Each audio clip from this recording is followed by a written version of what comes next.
Good evening, everybody, and welcome to the school board meeting on Monday, July 14th. I'm Superintendent Terry Brennan. I'll be presiding over the meeting until a board president is elected. But until then, would all of you please rise and stand for the Pledge of Allegiance on the southeast corner. I pledge allegiance to the flag of the United States of America and to the republic for which it stands, one nation, under God, indivisible, with liberty and justice for all.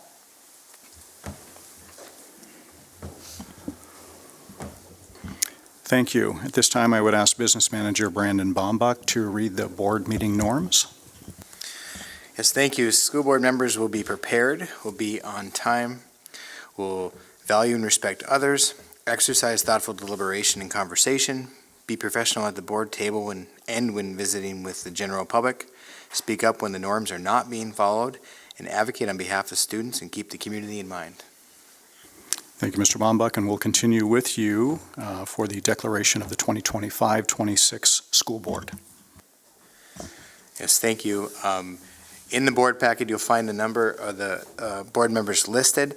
I'll just point out that Josh Anderson, Dave Berger, Dr. Cheryl Hodak, Joel Larson, Bill Palmasino, all are in terms through June 2026, while Amber Flynn, Jay Clevin, Dr. Lund, and Jeff Manley are through terms of June 2028. Thank you. Now we will move on to the election of the president of the school board, and I will go over the process just as a refresher for everybody. As the chair of the meeting, I will call for nominations, and any member may call out a nomination. No seconding of a nomination is necessary. Nominees can decline a nomination during the nominating process. And then whoever is nominated, I will ask if there are any further nominations, and I will ask that question 3 times. And if there are no other nominations, then I would ask for to close the nominations based on a action, somebody to make that motion, and then I would call for a second. And then we would move on to a roll call vote, and then we would discuss the results. Actually, we would have the results of the roll call vote, and that's basically just to get to the point of the election of the president of the board. And then I will call again for the motion to elect the person for president of the school board for the fiscal year 25-26, and then a second would be requested, and then we will do a roll call vote. So there'll be 2 roll call votes during this process. If there is a second nominee, we'll take the nominations. We'll vote on the nominations in the order that they do come in. As soon as one of the nominees receives a majority vote, I will declare the nominee elected, and no votes are taken on the remaining nominees for that office. Are there any questions about the process?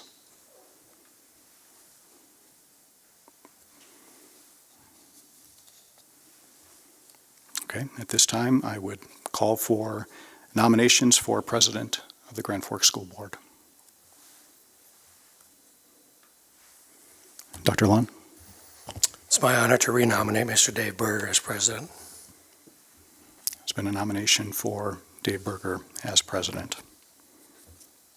No second is necessary. Are there any other nominations for president of the school board? Are there any other nominations for president? Are there any other nominations for president? I would call for a roll call vote to cease nominations for president. Roll call vote. Cindy, please. The motion in a second. That's right, we need that. May I have a motion? I'll move to close the floor to nominations. Thank you, Mr. Clevin. Is there a second? I'll second. Thank you, Bill. Now we'll have a roll call vote. Thank you. Anderson, Yes. Berger, Yes. Flynn, Yes. Hodak, Yes. Clevin, Yes. Larson, Yes. Lund, Yes. Manley, Yes. Palmasino, Yes. 9 yes, 0 no, 0 absent.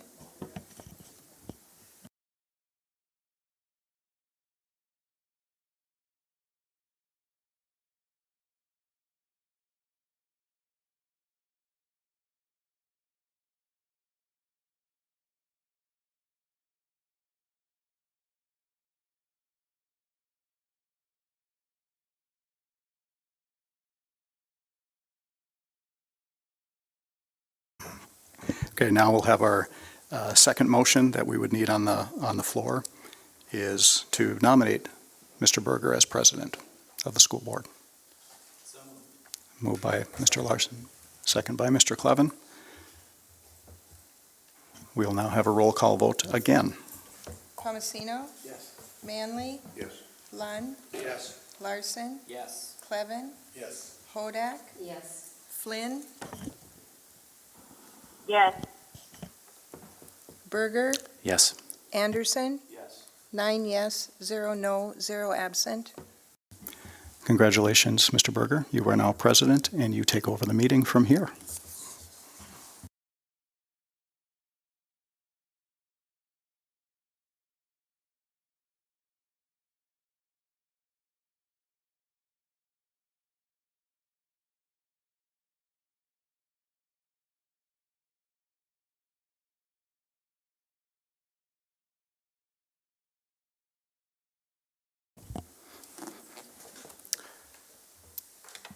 I will now call for nominations for the vice president of the school board for the 2025-2026 year. Mr. Palmasino? Yeah, I would nominate Josh Anderson. Josh Anderson is nominated. Are there any further nominations?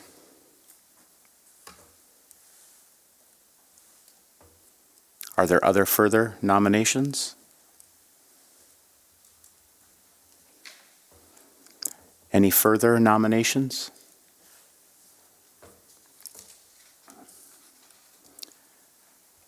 I would call for a motion to close nominations for the vice presidency of the school board.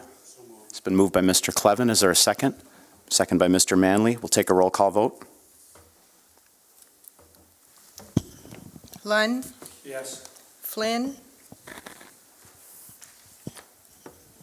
Yes. Palmasino? Yes. Larson? Yes. Clevin? Yes. Hodak? Yes. Anderson? Yes. Manley? Yes. And Berger? Yes. 9 yes, 0 no, 0 absent. Motion passes. I'd call for a motion to elect Josh Anderson as vice president of the Grand Forks School Board for the fiscal year 2025-2026. So moved. It's been moved by Mr. Manley. Is there a second? Second by Mr. Clevin. We'll take a roll call vote. Hodak? Yes. Larson? Yes. Manley? Yes. Clevin? Yes. Anderson? Yes. Flynn?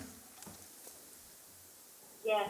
Palmasino? Yes. Lund? Yes. And Berger? Yes. 9 yes, 0 no, 0 absent. I declare Josh Anderson elected to the vice presidency of the Grand Forks School Board. Congratulations.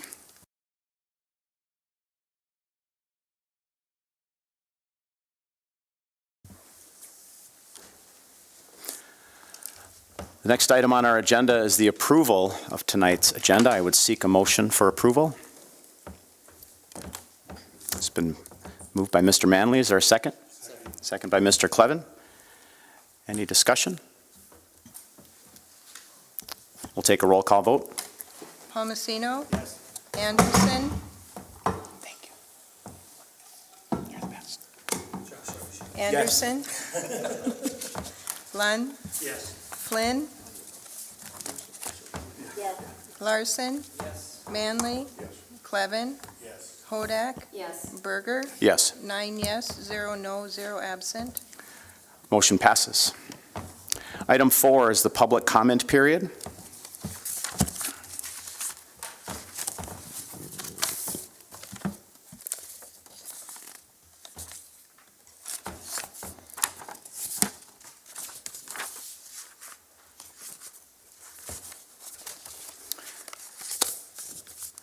We're about to enter into the public comment period for our meeting. Although state law does not require us to hold a public comment period, we have chosen to do so because we believe it is crucial for us to hear from our community members about their concerns and issues. Having said that, please note that the board is here to listen. The public comment period is not designed to be a discussion. Accordingly, please do not expect board members to respond to your concerns or questions now. This is because we take your concerns and questions seriously and want to have sufficient time to process and research issues if need be. We will, however, respond to your questions and concerns at a future meeting or have proper staff get back to you at the appropriate time. I also want to point out that under state and federal privacy laws, we are unable to entertain any comments or questions about school district personnel. Please know, however, that we take personnel concerns very seriously. On these matters, we would ask that you would go through the appropriate administrative channels. Finally, we recognize that right now in our nation and in our community, we are polarized on a number of issues. That said, we want our school board meetings to serve as an example to our students that members of our school board and members of our community can deal with controversial issues in a civil manner and demonstrate mutual respect for one another. In that spirit, we will insist that all speakers and members of the audience maintain civility and respect for any divergent views that others possess. We ask speakers to please address their comments to the board directly. Finally, I want to remind everyone listening in the room and online that you may submit written comments to the board in lieu of speaking during the public comment period if you so choose. The board will now entertain public comments. Each individual speaker is allotted up to 3 minutes. The individual time limits will be enforced so that all members of the public who wish to speak may be allowed to do so. At this time, I have 4 public comment cards. If there are any others, please bring them up now.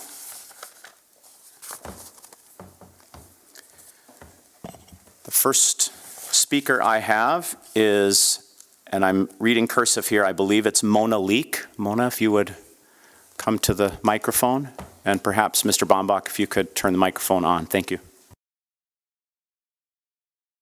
I did, Mr. Brenner. So, okay, thank you. Can you hear me? Okay, good evening. My name is Mona Leek, and I live at 3231 Lord Circle. I'm here tonight to speak to the agenda item 6F, the consideration of Northridge pilot. And I have 4 quick points because I only have 3 minutes. I could talk a lot longer. Okay, number 1, I'm absolutely opposed to giving tax pilots to the developer. And I'm opposed to giving any tax pilots to apartment developers. I don't believe taxpayers should be subsidizing apartment development in our city. And number 2, common sense tells you that they are in direct competition to all other apartment owners in this community, as well as businesses.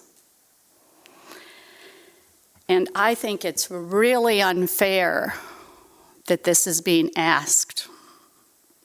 You're basically picking winners and losers in our community. And I say, let there be a free market. It will bubble up. We will get what we need in this community. We have a lot of good people. There are at least 3 other proposals of developments coming down the pike. That means you'll be addressing this issue again. And if you do approve it, you'll continue to address this issue. Where does it stop? Are we going to be giving the bowling alleys and the car dealerships pilots pretty soon? What's next? And I thought Mr. Phelan would be here. But I would think that he'd probably, if he were, he'd come up here and tell you we've done this before. And I'm well aware of that. We have Franklin on 4th. That was the pilot. And I believe Northridge developed that. We also have Memorial Village 1 and 2. 2 areas that they're double dipping into taxpayer money. Okay, going on to number 3. Am I on time here? Okay. I think the city has really been pushing the lack of housing in Grand Forks. We hear it all the time. It's on the radio stations. It's brought up at all the meetings. And I think this is a play on your sympathies to get these pilots passed for these individuals. But they haven't, the city has not given any documentation of a survey that's been taken of all the other apartment owners. And as well, you could put in there the Realtors Association. And what's really important is I would like wrap to up. see documentation that tells you the percentage of apartment owners that have responded to said surveys that they throw out at you. Thank you. Please make your final point. Okay, number 4, final. I believe you will be in violation of North Dakota Century Code 4057 if you vote for this tonight. I learned of this because of Andrew Krausnick, who is Okay. the owner of Albatross Golf. Yep, thank you.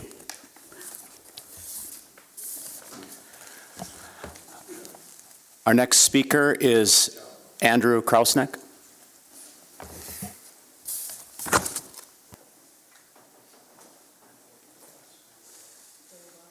That was a good segue. My name is Andrew Krausnick. I live in Grand Forks, and I own and operate Albatross Indoor Golf Club. This Northridge pilot program is in violation of NDCC 4057.1, as it provides for unfair competition with existing businesses. Those would include other rental property owners, it would include other gym and fitness business owners, and it can include me and my livelihood if they include a golf simulator as an amenity. Yes, one simulator has a major impact on my business, even if that one simulator is only for apartment residents and guests. Northridge built the district. A Facebook post for the district reads, quote, "Amenities include a state-of-the-art gym that will make you cancel your gym membership," end quote. Northridge also built the Bowden, which has a golf simulator and has had a major impact on my business. Great for Northridge, the district, the Bowden, in the free market, but not great for this proposed project or the multiple other developments proposed to be coming to you next from Dakota Commercial, with this one and those ones providing for unfair tax incentivized competition. North Dakota Century Code 4057.1 states, quote, "An unfair advantage shall not be given to new or expanded enterprises, which is to the substantial detriment of existing enterprises," end quote. This includes all tax incentives, including pilot programs, under this chapter of NDCC. Mr. Phelan and Mr. Bochinski have aggressively been pushing the need for housing and these associated tax incentives. Bochinski and Phelan have publicly stated that our vacancy rate has been at or below 2%. Finally, from Mr. Phelan, I have where that data was coming from. He provided me with a 28-page consultant's memo addressed to Northridge. Memo shows a vacancy rate of 1.3% based upon a market snapshot of 876 units from 8 complexes. The city has claimed to have been using the Greater Grand Forks Apartment Association for their rental housing vacancy data as seen online via their housing dashboard. Greater Grand Forks Apartment Association data shows in Q1 of 2024, based upon 8,000 polled units, the vacancy rate was 5.75. Q4 of 2024, based upon 7,800 units, vacancy rate was up to 6.55. First quarter of this year, the vacancy rate dropped to 3.6, but with only 6,500 units pulled. And keep in mind, this includes about 800 to 1,000 airmen here temporarily through the B1 program who are leaving us in November. So instead of using all this data, not perfect data, but the best, most objective data we've got, the data they've claimed to have been using, they instead decided to use a developer-provided, paid-for memo showing a much lower vacancy rate based on 876 units rather than 6,500 to 8,000 units, all in an attempt to sell their housing shortage narrative to you all, to the county commission, to city council, and to all of us in the public. Mr. Phelan and Mr. Bochinski have lost my trust. I encourage everyone to insist on objective hard data when being presented any further sales pitches or presentations by their team. Don't let city leadership and staff muddy the waters by questioning what competition is. I'm telling you that one golf simulator in an apartment complex for its tenants and guests is detrimental competition for my livelihood. Don't let our mayor question whether a washer and a dryer in an apartment unit is the same thing. Having clean underwear accessible in your home is not the same thing as having a golf simulator or other discretionary amenity in your home. Finish up, please. Thank you very much for your time. Appreciate it.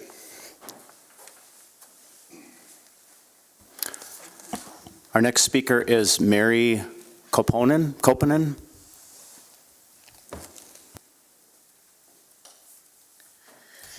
Good evening to the school board, and it's Kaponen.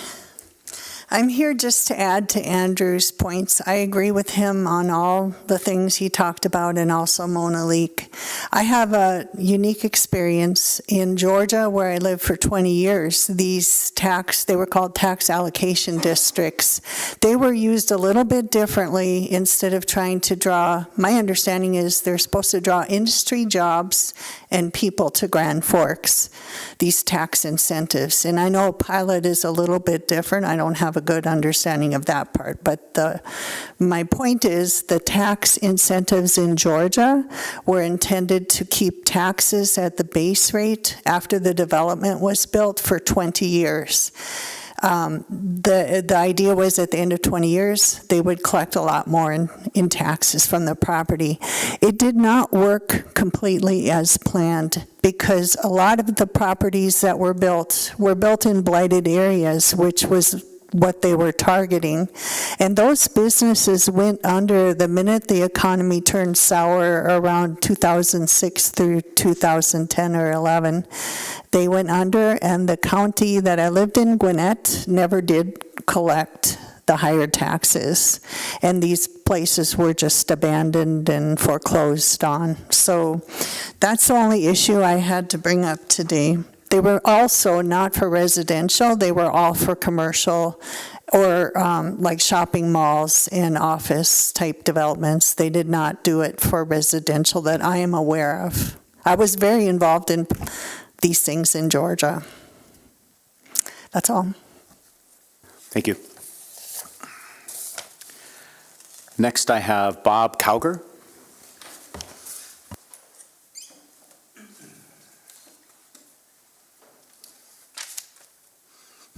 Hello, Bob Cowger. Again, here to talk about the TIF financing for Northridge. I think Mr. Phelan keeps referring to a 2% vacancy rate, which I have been confounded to find because I can't find that anywhere. Through the apartment association, Grand Forks Apartment Association that we belong to, we're at 5.6%. And of course, that fluctuates every quarter with changeover and whatever. But we've been managing 750 units for 28 years, and our average has been 5.45. So that might be a good indicator, and it might not be. But it's not 2%. I mean, if we can... Anyway, I don't know where he gets the 2% number, but I can't find it, and it doesn't work with our information or in our management either. It's the vacancy rate is far higher than its 2%. Plus, half of the units in Grand Forks are not in the apartment association. So you don't get a report on vacancy from them. And you don't get half the reports from the actual people that are in the association. We won't submit them because we don't want to. Because they want to keep their information to themselves. But funding $6.7 million is, it's just incredible that we would have to do that. I mean, if you have looked closely at these are $238,000 units. That's not your entry-level unit. That's a high-end luxury unit, right? Why are we considering financing high-end luxury units when your main need, if you're going to do something like this, is at the bottom end? That doesn't make any sense to me, and quite frankly, I don't know how it makes any sense to anybody else. And as far as competition, this is direct competition. Memorial Village 1, Memorial Village 2, most of our units are on the north side of UND, complete competition. And as the mayor, when I asked him how they could do this, all he said was, well, he said it can't be built if we don't give them the money. Well, does that shock anybody in here? I mean, you can create a spreadsheet to look any way. I think we all know that, just to garner the TIF money. I could make these units look like $140,000 units. I can make them look like $300,000 units, just on a piece of paper. So do we get to see everything that's on there? Do we get to see the entire estimate and go through it to make sure that these people are being honest? Number three, who Finish up, please. Yeah. Thank you.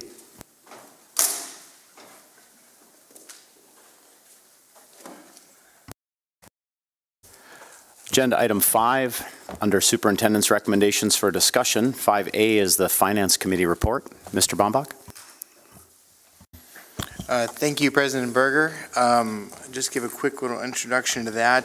The Finance Committee really just took one agenda item when they met on July 9th, and that came from a board request for future consideration on a June 9th meeting, and it was largely talking about this payment in lieu of taxes in a general context. There were examples that were talked through, similar examples of TIFs as tax increment financing, pilots, and then also just touch base on a couple of these that were coming our direction. But I would certainly turn it over, as it was more of a general conversation, to Mr. Palmasino.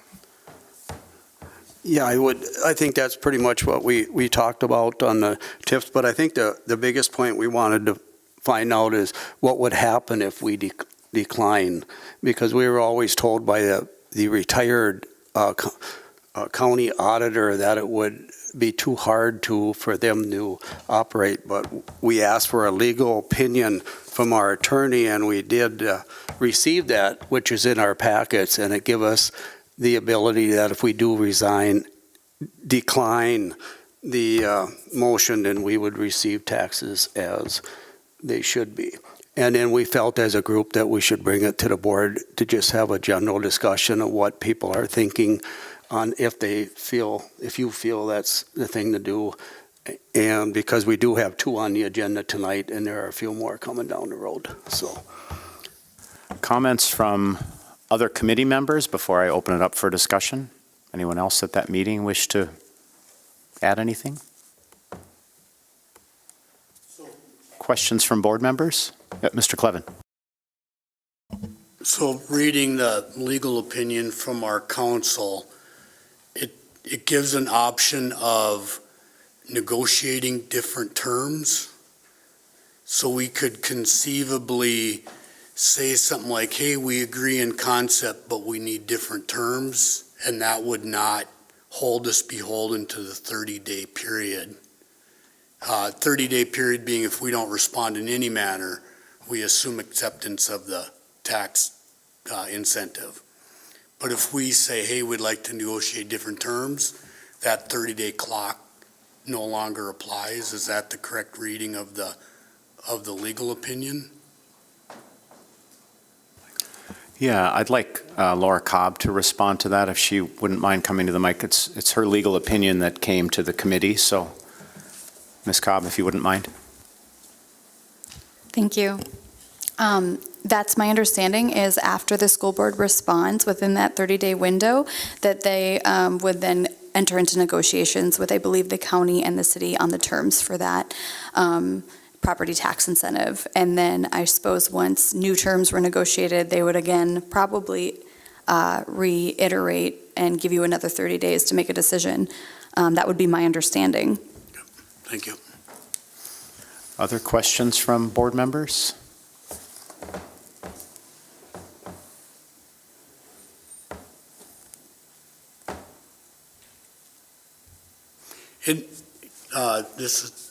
We've had previous legal opinion that has given us the counsel that this form of project is compliant with North Dakota Century Code. And I don't think that attorney's here in the room, so maybe we can't get a distinct answer on it, but we had that legal opinion prior. Is that the board recollection, or am I misinterpreting something we've seen? Dr. Brenner? I'm sorry, I wouldn't have that right at my fingertips. Okay.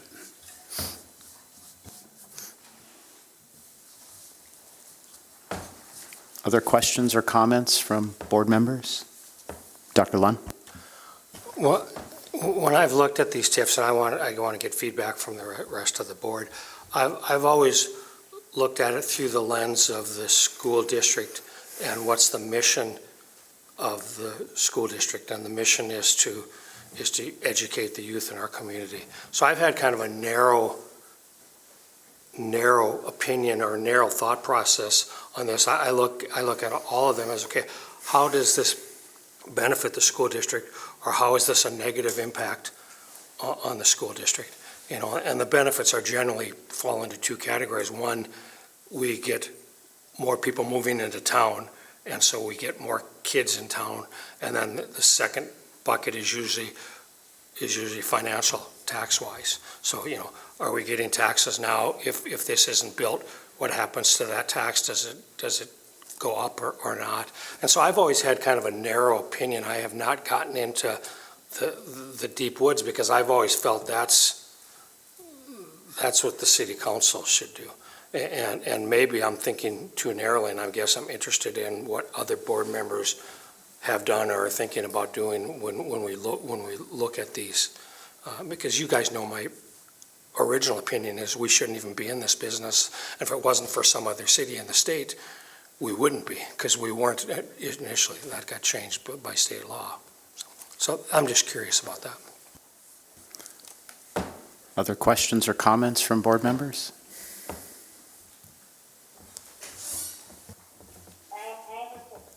Yes, Ms. Flynn?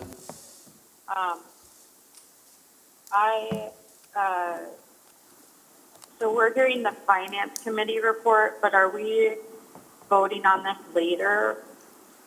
That's correct. This is under discussion, and under the next main bullet point of our agenda, there are two pilots under consideration, 6E and 6F. This cover memo and Board Member Palmasino's comments allude to the fact that we're now discussing this legal opinion as it relates to a potential pilot for these two under consideration.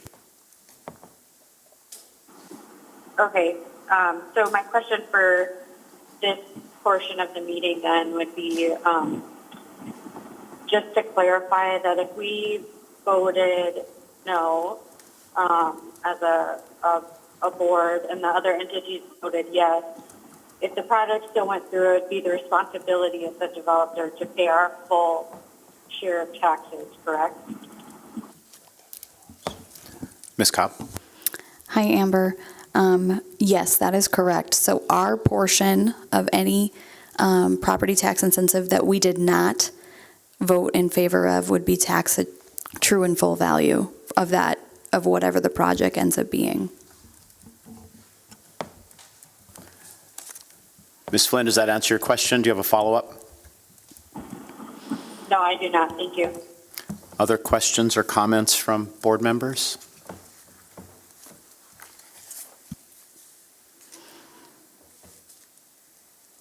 Yes, Dr. Hodak.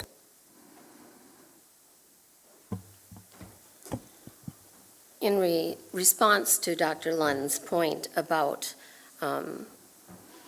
stating what I believe or what I feel or what I think, based on my experience, based on teaching school finance for 20 years, based on teaching ed law and such, in teaching all of those students to be good superintendents and board members as well, I always talked about we as a board are elected by the community, by taxpayers, and that those taxpayers expect us to be efficient, to be effective with their tax dollars that they give us.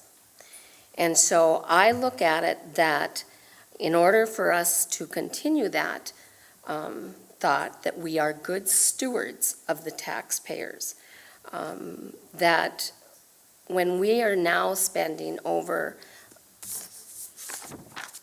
when I looked at it, over $5 million in the next 2 years on the salaries that we all approved, when we have taken a good hard look at what the state is telling us that we're not going to receive, when we take a look at what the federal government is doing right now and taking that away from us, the cap and everything that's happening on mills and taxes for the state through our legislature and such, I do not believe that we should be just saying, go ahead to these big companies. Go ahead, use our money, and hoping that we'll receive a return on it. I have been, again, researching left and right. I agree with the comments that have been made about that vacancy rate. What the Grand Forks Apartment Association puts out compared to that report that just was handed to us at 4 PM today. In looking at that one, which was a paid by the, but for analysis and everything else. I think in order to be a good steward of the taxpayers, I will vote no. You asked? That's where I'm at. Other comments or questions from board members? Dr. Lund? Just a quick follow-up, Sherry, on that. So the only comment I would disagree with you about is our money. Right now, we aren't collecting those taxes on that. And so I'm not sure you can say they're using our money because it really isn't our money unless it got built. That's the only minor disagreement I would have with your comments. They get our money. Right. But if we don't approve, then we don't lose any money. Other comments, questions from board members? Mr. Larson? I mean, I look at these two projects pretty differently also. You know, I think we have one, and for Mr. Kraus' next point, a $240,000 unit that feels like a pretty high-end unit with built-in golf simulator and gym. It's going to impact other people. I view that very differently than attracting an international business to town. And so offering tax incentives or abatements or whatever, those are very different analyses in my opinion. And I think I'll probably, I don't know yet where I land on this, so I want to hear more. But I definitely think about those two factors. Did I see your hand, Mr. Clevin?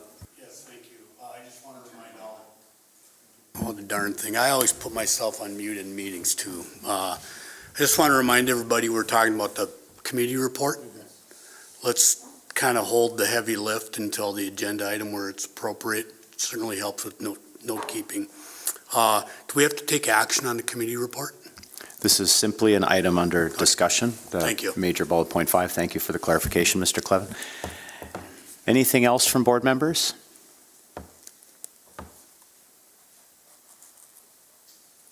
Thank you. Thank you. We'll move on to item 6. This is 6A, School Board Regular Meeting Schedule for 2025-2026. Dr. Brenner. Thank you, Mr. President. You have a memo from me in your board packet outlining the meeting schedule for this coming academic year. And tonight, obviously, we're already in our meeting, and just wanted to call out a couple of notables here. July 22nd is a Tuesday, and it's noted as a special meeting because typically in policy, we only have one meeting in July. So it's not called out because it's a Tuesday, but it's called out because we typically only have one. But it's important that we have a second meeting in July. Then you can see the rest are on our standard Mondays on page 1. And then if you go to the back page, Monday, January 5th and Monday, January 19th, those will be the first and third rather than the second and fourth. And that's due to the North Dakota Association of School Administrators Midwinter Conference that I would be attending.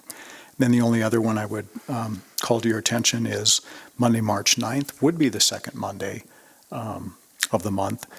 Wednesday, Thursday, and Friday of that week would be considered spring break, but we would be in school that Monday and Tuesday, so we will keep our board meeting intact on that day. And then the final one, May 26th is a Tuesday due to Memorial Day, and that happens on a regular basis each and every year. And then just planning ahead, a year from now, in 26-27, our organizational meeting will be scheduled for July 13th, 2026. Administrative recommendation is to approve the proposed 2025-26 meeting schedule for the Grand Forks School Board as outlined. Any questions from board members? Mr. Clevin. No question. I was going to make a motion to approve as recommended. It's a motion on the floor to approve the proposed 2025-26 meeting schedule as outlined. Is there a second? Second by Mr. Larson. Any further discussion? Yeah, Mr. Palmasino? Yeah, I was just wondering, is it the July 29th, is that the one for the budget that we'll look at? Because when we had talked in finance, I know it has to be okayed by August 10th, and our meeting's on the 11th, so. Yep, no, that's exactly the right calculation. So we'll do the preliminary budget. The final budgets aren't due to the county until October 10th. Other questions from board members? We'll take a roll call vote. Larson? Yes. Palmasino? Yes. Clevin? Yes. Lund, Yes. Manley, Yes. Anderson, Yes. Hodak, Yes. Flynn, Yes. Berger, Yes. 9 yes, 0 no, 0 absent. Motion passes. 6B is our consent agenda. I would seek a motion to approve the consent agenda in your packet. It's been moved by Mr. Palmasino. Is there a second? Second. Second by Mr. Larson. Excuse me, Mr. Anderson. We'll take a roll call vote. Clevin, Yes. Manley, Yes. Hodak, Yes. Anderson, Yes. Flynn, Yes. Larson, Yes. Lund, Yes. Palmasino, Yes. Berger, Yes. 9 yes, 0 no, 0 absent. Motion passes. 6C, consideration of use of building fund dollars for summer projects. Mr. Bombach, is this you or Mr. Elwine? Yeah, I'd be happy to introduce this one. President Berger, members of the board, largely projects won't come to you unless they exceed a North Dakota Century Code stipulated threshold of $50,000. These are all less than that. The reason this comes in front of you is use of building fund dollars needs explicit approval from the board. These are projects that I would describe are fit right into Jonathan's maintenance plan on a regular, but we need that explicit permission to expend it out of the building fund. But if you want to highlight the projects you're committing to. Thank you, Mr. Bombach. Yeah, we have two projects on here. As you can see, it's the painting of the Cushman Field press box and the metal paneling around. That was a joint effort with the parks, something that kind of came up last minute because they had informed me that they were painting Eagles Arena, and then Cushman Field's paneling and press box would not match that and would look a little bit silly, in my opinion. So they had asked if we would be interested in painting that since they already had a contractor there. So we talked with the contractor, procured a quote, and would like to paint that. So for that piece, it's $9,870. The second is the replacement of carpeting in Red River Room 611. That is due to a relocation of some programming from Red River to the CIA. We removed some of the specialized equipment out of there and realized that the carpet needed to be replaced. So we would like to replace that carpet this summer, so we have extra functional space in Red River. In addition to that, I just have a contingency of 10% that prevents me from having to come back to the board in case there's a snafu or we have to make a small change. So the full ask is $16,630.85. So the administrative recommendation is to improve the use of $16,630.85 in building fund dollars for the painting of Cushman Field and the replacement of carpet in room 611 at Red River. I'll stand for any questions. Questions from board members for Mr. Elwine? Mr. Clevin? Would you rather have 20% contingency? Because $1,500 goes pretty quick. It does, but I'm confident. I'm confident with that number. Okay. Other questions from board members? Ms. Flynn, on the phone, I'm trying to remember you're there. I do not. Would seek a motion to approve the use of $16,630.85 in building fund dollars for the two projects as outlined by Mr. Elwine. It's been moved by Mr. Manley. Is there a second? Second by Mr. Larson. Any further discussion? We'll take a roll call vote. Manley, Yes. Lund, Yes.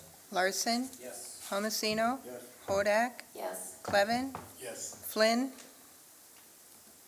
Yes. Anderson, Yes. Berger, Yes. 9 yes, 0 no, 0 absent. Motion passes. Thank you. Thank you. 6D, consideration of proposals for food service disposable supplies. Mr. Bombach. President Berger, members of the board, this is the North Dakota Century Code component that whenever you would expect to exceed $50,000 for services or product, you would need to go through an RFP process. So in front of you is the results of an RFP process relative to proposals for food service disposable supplies. And you can see here we got 3 responses by the deadline, largely driven by price. You'll see that the administrative recommendation is to award to Cole Paper, who is currently the incumbent. Happy to stand for any questions. Questions from board members for Mr. Bombach? Ms. Flynn? No.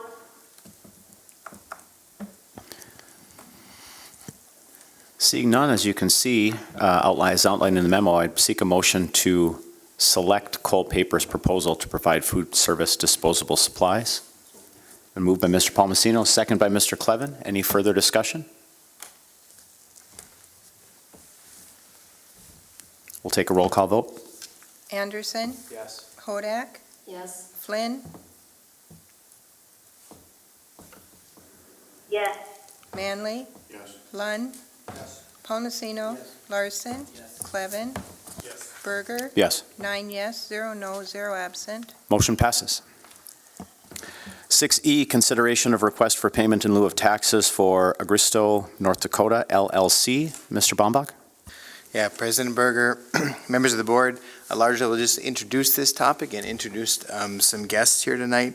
I just wanted to underscore a couple of key components here. In summary, at the beginning, you'll hear a lot more about it, but just some of the impacts that you'll find here to our school district in this payment in lieu of taxes is described as a 90% pilot over 20 years, and you can see it's articulated in the cover memo just where that takes the current property tax levy for the school district, and then where it would be at the end of the 20 years, just articulating that that's school specific. And then secondly, too, with this industry, it might draw families and students into our school district. So you can see an estimate there, largely hinged on if 20 or 15 to 25% of those families are bringing children with them, is where you get the estimate of 59 to 99 students.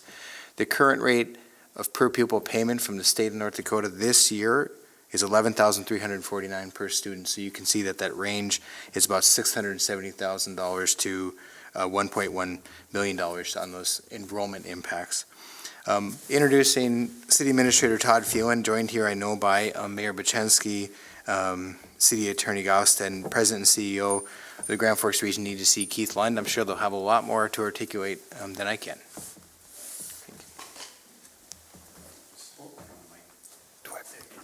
Are we live? Hey, thanks for having me. My name is Todd Phelan, City Administrator for the City of Grand Forks. So I'm excited to talk about both these projects. Like I would say, all of us, I'll get this out of the way, none of us like to talk about tax incentives. But at the other hand, we want to be winners too. So really, this Agristo project is one of the biggest wins for the City of Grand Forks, and I dare say for the state of North Dakota in a long time. And it just so happens it's coming to Grand Forks. It's quite incredible. I've talked here before, how do we get projects done before we get here? The City of Grand Forks puts in infrastructure and makes land available for industrial projects. We go through Bank of North Dakota financing along with our Grand Forks financing to help subsidize interest rates, are two things that we do. We have you enter on the last two things, which are the tax incentive, and number two, to have a community somebody wants to locate here in Grand Forks. So you play a large part in those last two. And I would agree with you. I've been city administrator going on 12 years. Things I'm working on now, I would not have been working on 12 years ago. I would not have worked on the Career Impact Academy and helped that get over the finish line. I would not have worked on an outdoor sports complex. I would have not worked on a children's museum. All those projects have happened or will have happened because of the City of Grand Forks. Those are not in the City of Grand Forks portfolio, but I think what we have in a mayor and a city council is we're about one community and how do we get things done. And so certainly we're out of our lane in a lot of areas where in other communities, school districts work on those projects or park districts, but we're leading and trying to move these projects forward. That's why we're involved in a lot of other things and beyond what we're trying to do for essential services in Grand Forks. I have to say a lot of thank yous on this Agristo project. These projects don't come here suddenly without a lot of help. We've gotten here, number one, because of the Northland potato growers. Without the Northland potato growers doing all they've done with test trials over the last 3 years, this project wouldn't be here. It would be in Stevens Point, Wisconsin, not in Grand Forks in our region. So this is a huge win. And so when you see our Northland potato growers in our region, you should say a big thank you, because without them, this project would be going to Wisconsin. The other thing we had to work on in this project, big thank you to U.S. Senator John Hoeven. We had to work on BNSF on rail traffic. He's the one that helped lead that project. So thank you to Senator Hoeven. I want to also say thank you to so many state representatives. Governor Armstrong, A Commissioner Goring, Seat Commissioner Ken Birch, BND, North Dakota Department of Water Resources, and our state legislature. I'm going to talk about one of the things that we helped close the deal, and you probably can imagine how hard it is to get things done at the state legislature. Well, we were able, because we could demonstrate this is a locally driven project, we got the state legislature to agree to a $30 million forgivable line of credit to help close the gap between us and the Wisconsin state, primarily for land acquisition and infrastructure. We were able to get that done. And a nearly unanimous votes in both the Senate and the House, which is quite incredible. It shows you the state of North Dakota is behind this project. Again, I've talked about the sweat equity of our potato growers over the last 3 years. We wouldn't be here without them and what they've done. And so really what we're doing here is we're trying not to mess this up at the very end, because there's a lot of people who have put a lot of time and effort into this thing. And this, what I'm not talking about tonight is a very small piece to a bigger whole that's been going on this particular project. So I want to give you context. We're showing up here this evening, but there's been 3 to 4 years of work on this particular project. We should be very thankful right now. Agristo, along with other food processors, are going through a worldwide expansion. Why are they going through a worldwide expansion? People like to eat frozen foods and frozen potatoes. And so that's why this is coming here. Agristo is finishing up a project in France. They're finishing up a project in India. And their next investment is in North America, and just so happened they're planning to locate in Grand Forks, North Dakota. That's a pretty incredible thing when you think about it. Why North Dakota? Our strong A community. Fast-growing area for their potatoes in northeast North Dakota and northwest Minnesota. Business-friendly and room for growth and expansion. And finally, they enjoy being in Grand Forks. They like our shared values, they like our culture of collaboration, and they like how we get things done. That was probably the biggest piece they like about Grand Forks versus the site in Wisconsin, but there had to be other business-related things for them to pick Grand Forks. So we should be very proud of our community. Sometimes we're not as proud as we should be, but we've got a great community. And in large part, that's why they picked Grand Forks. We had to close the gap because we have better potatoes. Our potatoes were so much better than in Wisconsin. It was quite incredible. The other thing that we have with our crop is that since the 80s and 90s, our dry land potatoes have really reduced over time. This potato variety that's going to come from Europe will be grown approximately 50% in irrigated land, 50% in dry land. So it's going to return a lot of those dry land acres that have been lost. So this is a win for Grand Forks, but it's a win for Hoople, it's a win for Park River, it's a win for Graft, and this is a win for the entire region of potato growers. For example, in 1990, state of North Dakota, we planted about 150,000 acres of potatoes. In 2023, it was 76,000 acres. So we're returning the highest valued crop to our region through this project. So this is a big deal for Grand Forks, but it's a huge deal for our region in bringing back a value-added crop like we're going to bring in this case. The state of North Dakota, I talked about, they provided a $30 million forgivable loan to help close the gap between us and Wisconsin. Wisconsin's closest to the market. Our challenge here is where we're located. So in Wisconsin, they were going to truck the potatoes to an intermodal facility in Chicago and quickly get to the East Coast, to the Southeast, and to the South around Texas, and they were going to beat us to market. We needed rail to close that gap. That's why we worked hard on this thing. The $30 million is going to help close the gap. In the state of Wisconsin, they were giving them free land. They were giving them a 20-year tax incentive for 100%, and they don't tax the land, and I'll talk about some of those incentives too. So we really needed to work, and we should be very thankful to the state legislature for stepping up to help close that gap. Without that $30 million, this project would be going to Wisconsin.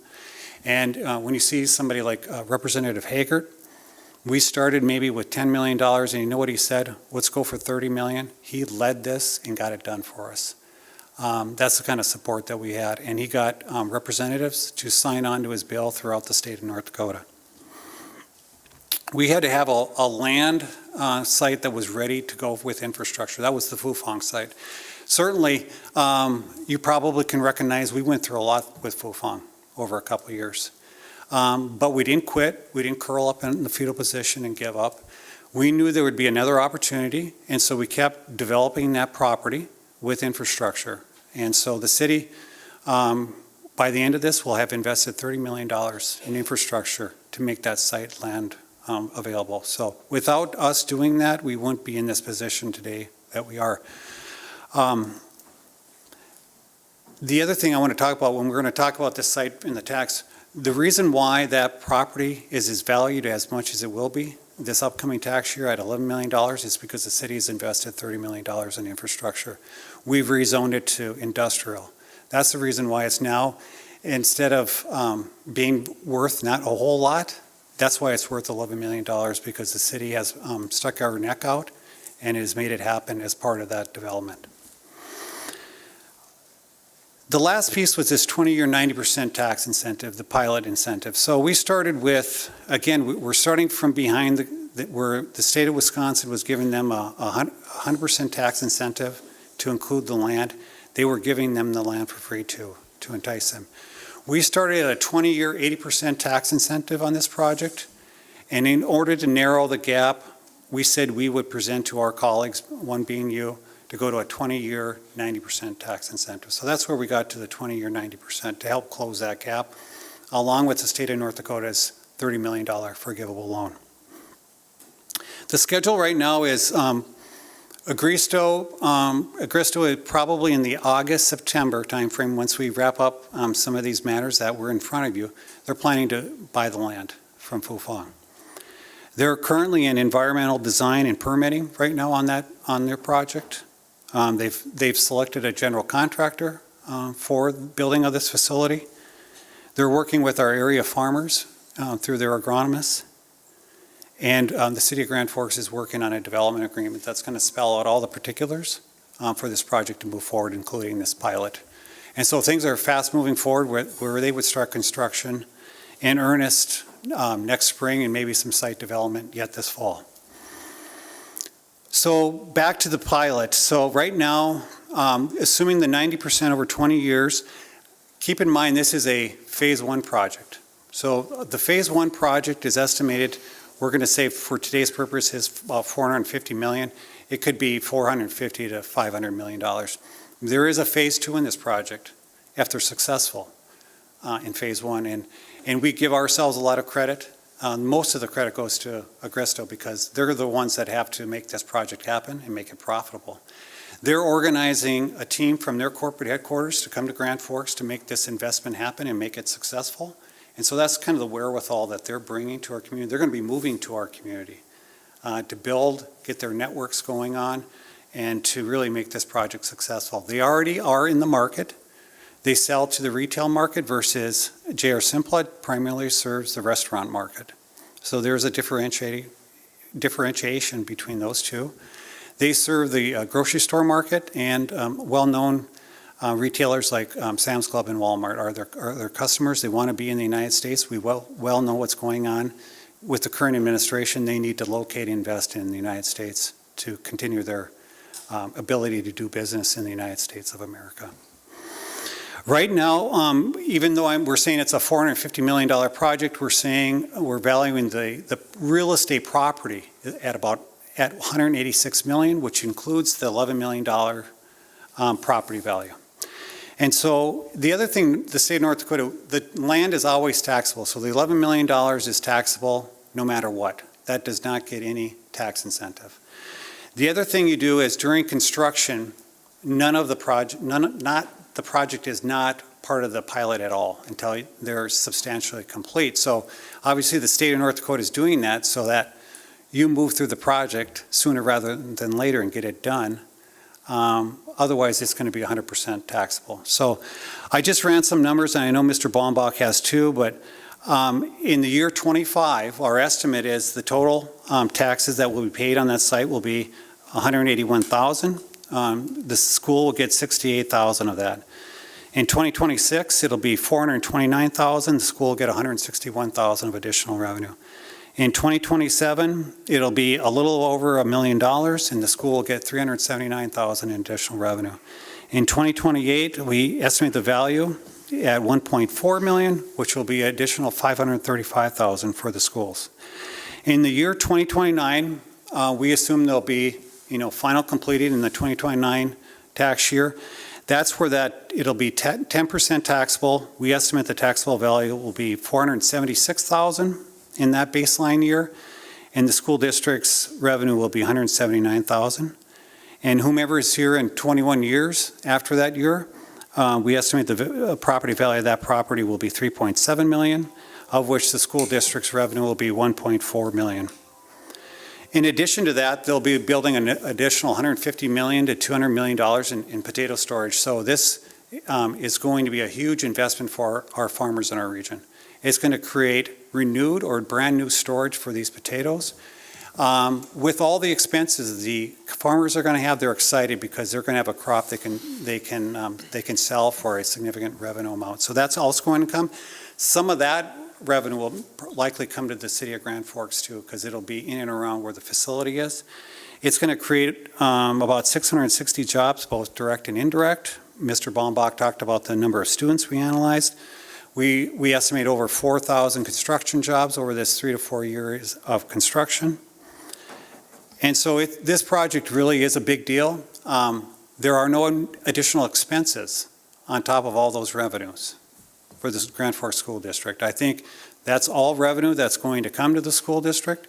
You also have the added benefit of any student coming here because of this project for added revenue. So the city of Grand Forks with our state partners really have invested a lot in this project to get it where it's at.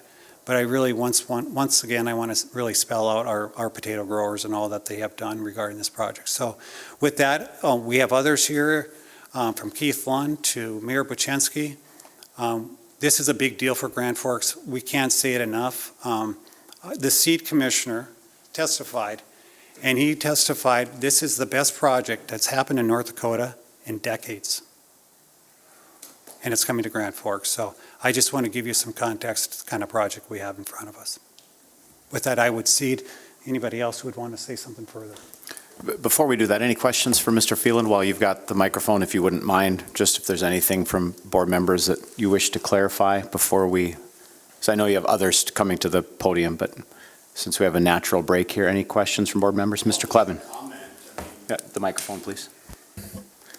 I mean, I see no other need to belabor this point. I'm prepared to make a motion to accept the tax incentive as summarized in all of our documents, whatever the proper phrasing of that motion is, with the added comment that in our region for economic development, this is the gold standard. And there's nothing but positive here, and I'm very prepared to make a motion to accept it. Okay, so I'm trying to parse out the motion from the comment. Just to clarify, Mr. Clevin, are you moving that the board accepts the pilot request for 90% property tax exemption for 20 years? So there is a motion on the floor. Is there a second? It's been seconded by Mr. Palmasino. Is there any further discussion? Dr. Lund? I wouldn't mind hearing from the other presenters before we make a decision. Sure. So, Mr. Phelan, do you have somebody on? I think Mayor Buczynski would like to say a few words. Sure. Well, thank you. I'll make it brief. I agree with Board Member Larson and Clevin, but these are probably two vastly different projects that we're talking about. To me, this one's an absolute no-brainer, what this is going to bring to the community. So just want to thank you guys for hearing us and considering this. The only other thing I would add is Agristo, even at 10%, is going to be the second largest taxpayer in the community. So you can imagine once that comes off in the future, and we have to think long-term. I think it's easy to think short-term with this 3% cap because we got to survive year to year. We've got to make investments that are going to help us dig us out of a hole for decades to come and people that are in our situation long into the future. So I think we get a big bite of the apple now. We get a lot of growth, economic growth. You're going to see the farmers do well. They spend money in Grand Forks. I know that firsthand. I'm married to a Park River gal. She's not a potato farmer, so there's no conflict there. But You could ask Brandon Bombach, he'd be up here presenting if it was 3-4 years ago. This is right up his wheelhouse, but just want to thank you, and I won't belabor it anymore, and just do hope that you give it an affirmative vote. So, thank you. Thank you, Mayor Boczynski. Are there others, Mr. Phelan, that you had on deck? That's probably enough from us. Yeah. Okay. So just a reminder, there's a motion on the floor and a second to approve the pilot request for 90% property tax exemption for 20 years. Any questions or comments from board members? Dr. Hodak? Yes, these aren't questions, they're just comments that I would like to make. First of all, there's no guarantee that we would get those students that supposedly are coming due to the fact that there are private schools, homeschooling and such. So I really question when they're using that as a reason for doing that. Also, I question the fact that are all Northland potato growers on board with this? And where's that documentation? I question where the documentation is on Simplot being there. Also, that the fact is that if they were indeed at the beginning of all of this talked to and spoken to, why weren't we? In response to the words that were used, this is just a small piece at the end. Then apparently we weren't needed if we weren't brought to the table at the very beginning. And when I'm sitting here as a board member trying to protect students, these are the issues that I'm bringing up. Also, I applaud that you think that the legislature has done such a tremendous job helping out these companies and progress and everything else. I would question what has our legislature done for K-12 education, because it hasn't done for us what it apparently is going to do for the others as well too. So those are just some comments that I want to make, that there is no guarantee. And I just think that we shouldn't just be applauding people for doing things that sometimes appears to be lining other people's pockets. I'm not against the progress. I do have a relative that is a potato grower in Grafton. So I'm torn. I'm just not going to let money leave us, and lieu of that there will be money down the road. Thank you. Are there questions or comments from board members? Mr. Larson? I have a question. Mr. Clevin was awfully quick there. Has the county approved this yet? Yeah, they approved this last Monday, or last Tuesday, so sorry. Okay, so we're the last piece. Ultimately, this will come back for the city council for the final public hearing and approval, but the last, of the taxing entities, yeah. Okay. You good? Did you have something, Mr. Clevin? I do not, no. Ms. Flynn, by telephone.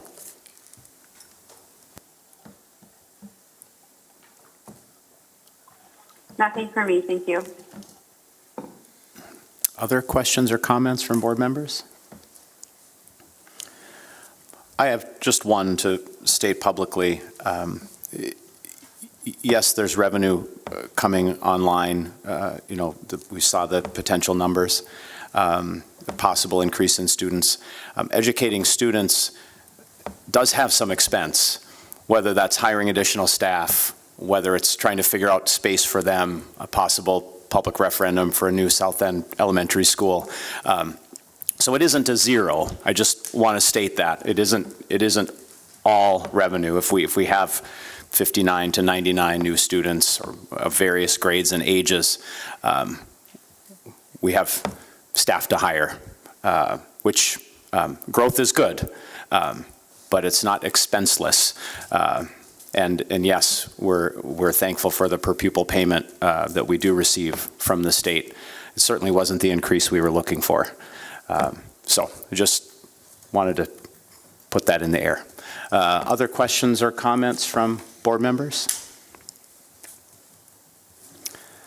Okay, one more time, a reminder, there's a motion and a second to approve the pilot request for a 90% property tax exemption for 20 years for the project outlined in your memo. And we'll take a roll call vote. Flynn, Yes. Clevin, Yes. Anderson, Yes. Hodak, No. Palmasino, Yes. Lund, Yes. Manley, No. Larson, No. Berger, Yes. 6 yes, 3 no, 0 absent. Motion passes. We have 6F, consideration of request for payment in lieu of taxes for Northwoods Properties 01 LLC doing business as The Reserve. Mr. Bombach? Yeah, President Berger, just to clarify, when the board packet went out, we had some information that then got adjusted to the electronic link, so I just wanted to be clear about what was updated here. Firstly, there were some changes made that reflected the latest pilot structure. It went from 100% for the first 5 years and was adjusted to 90% for the first 5 years. So there's some other documents that are within that are adjusted that reflect that additional change. Also, there was some additional information added, including some of the vacancy information that'll be included in there. And then lastly, also letters of support from the Grand Forks Air Force Base and Altru. So those were late additions. Just wanted to make sure that I announced them, that they were on my end of getting those added to the packet, but they are available online electronically right now. So if there's any inconsistencies or questions about that, I'd be happy to answer for that.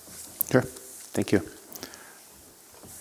Any questions for Mr. Bombach on that piece before we turn things over to Mr. Phelan? Any questions on discrepancies from board members? Okay, Mr. Phelan? President Berger, members of the school board, I think this one's going to be a little harder. We're here before you regarding an important issue of housing, and so you have two letters of recommendation regarding we need to do something with housing from both the Grand Forks Air Force Base, Colonel Monroe, and Altru CEO Todd Forkel. There's a letter not in the packet, but we've also been meeting with President Andrew Almercost of the University of North Dakota regarding concerns regarding housing too. I also want to thank you for your approval on many housing incentive projects that we did during the pandemic, in the midst of the pandemic. And it's quite remarkable when you see those projects today, how successful we have been growing out of the pandemic. So when you look at Franklin on 4th, the Beacon, Memorial Village 1 and 2, Olivan, those are all projects that private developers working with the public sector took a chance on Grand Forks that we were going to be successful coming out of the pandemic, and look at how fortunate we are. And we're fortunate because we have those facilities, because we have a booming University of North Dakota, and Memorial Village 2 is already fully enrolled without school starting at this point in time. We've been able to house the bomber mission from Ellsworth Air Force Base, and because we could demonstrate that we had housing. And so those are success stories of being proactive, taking a chance on yourself, and having housing availability so that we don't miss opportunities. And if we hadn't done what we did, we would have missed an opportunity hosting the Ellsworth Bomber Wing. We would have missed opportunities to accept all the students we're going to be, once again, be able to accept under a record enrollment at the University of North Dakota. So thank you for approving all of those. They have served us well. Mayor Buczynski and the City Council, again, a lot of these issues are all of our problems or all of our successes. And so one of the issues that we're trying to work on is housing, and what do we do? And so I think Mr. Bakke, we invited him to one of our meetings. First off, working with this past legislative session, the City of Grand Forks was pondering actually purchasing a property in and around the North End Walmart, placing infrastructure on that site to create housing in that area. So that would have been a huge investment for the city, between the land acquisition and the infrastructure development on that particular site. You know, that's probably in excess of a $20 million investment for the city over time, working with the property owner. We were pondering doing that. We went through the legislative session, and like you have spoken, you don't win all of them at the legislative session. At this legislative session with housing, we were hopeful for some infrastructure grants that the state was going to set aside for housing projects like we were talking about. At the end, it just didn't come to anything substantial. And so we've gone to Plan B, and on how do we create additional housing with what we have currently. So our concern is that we haven't had any building multifamily unit permits taken out over the last 2 years. So what we're accomplishing right now is our projects that we started 3-4 years ago, which is a great thing. So that was our concern. So how do we move forward? We engaged our development community, just like a good public-private partnership of how do we move forward with projects. So that's what's in front of you. This is an easier way for us to go ahead and facilitate housing in our community, in a range of housing in our community too. So I know I understand there's some discussion about whether this building is going to create too nice of apartment units, have too many amenities, create too much value for the city of Grand Forks. We're working right now on housing units that are across the board with various entities, and we're looking at infill sites where we already have where the city's already invested infrastructure, and how do we incentivize projects that move forward that would have moved forward before under a lower interest rate environment and a lower construction cost environment. So that's kind of how we got here as a Plan B. I understand there's probably discussion on what the vacancy is, and we could probably argue all day long. Right now, we're at a historic low vacancy, whether it's at 1% or 3% or at 2%. It's historically low. You just have to ask somebody trying to find an apartment in Grand Forks right now. I just talked about the Agristo project that's going to bring thousands of construction workers. It's going to bring 600 plus permanent jobs to our community. We're fortunate that we're working on other value-added ag businesses like Epitome Energy that we've been here, that you approved an 83% 15-year incentive. That likely will have direct jobs about 150. And if you want to just double that with indirect, that's probably 300 jobs. We're working on data centers that want to come into Grand Forks, and these would be the high-end data centers with AI and machine learning. That's going to bring over 100 jobs to our community. Also, and then I already talked about the growth and expansion that's happening at Grand Forks Air Force Base, Grand Sky, and the University of North Dakota. So how are we going to be successful and not miss opportunities by being so principled that we should just let the private market do what it does, and it's not going to do that. The other major difference is the University of North Dakota has privatized their housing. They're not building housing themselves. They would have a hard time going through the Board of Higher Ed and going to the state of North Dakota to get funding for housing. That's why they've outsourced it. Johnson Controls is either building their housing, their new dormitories are all facilitated by Johnson Controls. The public-private partnerships that we just talked about, Memorial Village 1 and 2, are all RFPs that were sought out by UND, and we'd help facilitate those projects to completion. The Grand Forks Air Force Base has less housing because they privatized it. They rebuilt it and they have privatized housing. They're not going to build housing anymore. Housing has been devolved to the local community, which is a great challenge, but it's a great opportunity. If we can figure it out, really great investments can continue to come to Grand Forks because we've figured it out. And we well should know right now, the federal government is not going to come to our aid to help us with our housing issues. The state of North Dakota is not going to. It's up to us to figure it out and what we're going to do. And that's what this option is. And that's why I really respect Mayor Buczynski trying to come up with solutions. And when one solution doesn't work, we go to the next solution to try to figure it out. And just instead of wringing our hands about it. Those are really the opportunities of why we came to where we are today. This particular project does have 155 units with underground parking. It's proposed to start late this summer with a completion of the spring of 27. It's just east of the Sanford Clinic and Edgewood Senior Living, so in that 47th Avenue area. We assumed a land value of $1 million and then an improved real estate value of $27 million, so for about a $28 million investment. Overall, the investment itself is estimated at $37 million, but what we're seeing right now at about $28 million is the taxable value for that particular project. And I'll just run through some numbers that we've worked on. Right now, we're proposing a 15-year effective 77%. tax incentive. So it would be a 90% over the first 5 years, 80 over the next 6 years, 6 through 10, and then years 11 through 15, it would be at 60. And the reason we started out at 100, 80, 60, we did have a meeting 2 weeks ago with the county commission, as Mayor Boczynski talked about. They did approve the Agristo project 4-1. But they postponed this decision. We're going to be back there tomorrow, late afternoon, and we're going to pick up the discussion there. In my discussions with Commissioner Rusted, his discussion was, Todd, as taxing entities, they need something up front in those first 5 years. And that's where we arrived. We went back to the developer. We went back to our financial analyst from Baker Tilly. And we have agreement that we can make this thing go with a 90% upfront, so that'd be 10% to the taxing entities on this particular project.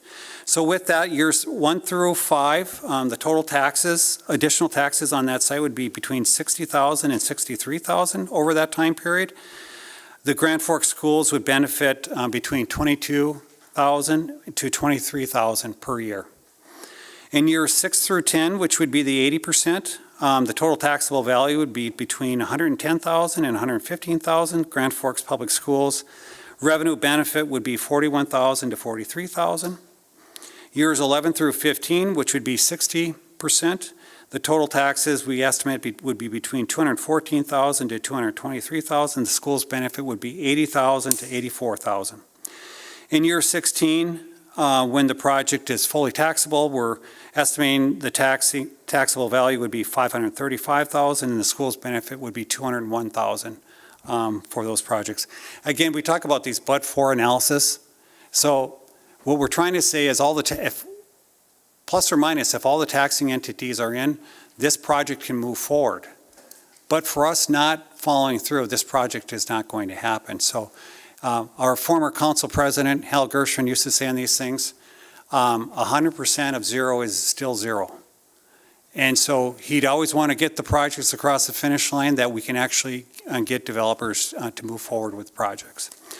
I know you should ponder that there are other projects that we are reviewing. I suspect they're going to go through City Council, and they're going to go to our local government advisory committee, and they're going to come back to this board in the county and back to the City Council.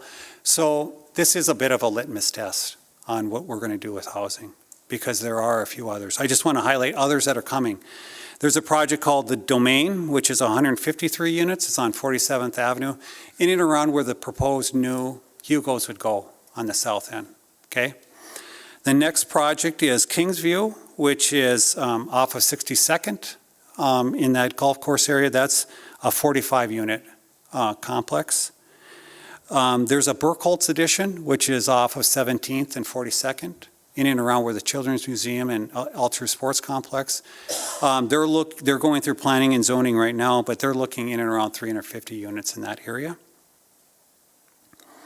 One we just talked about at City Council is on 39th Avenue South, right by Furniture Row.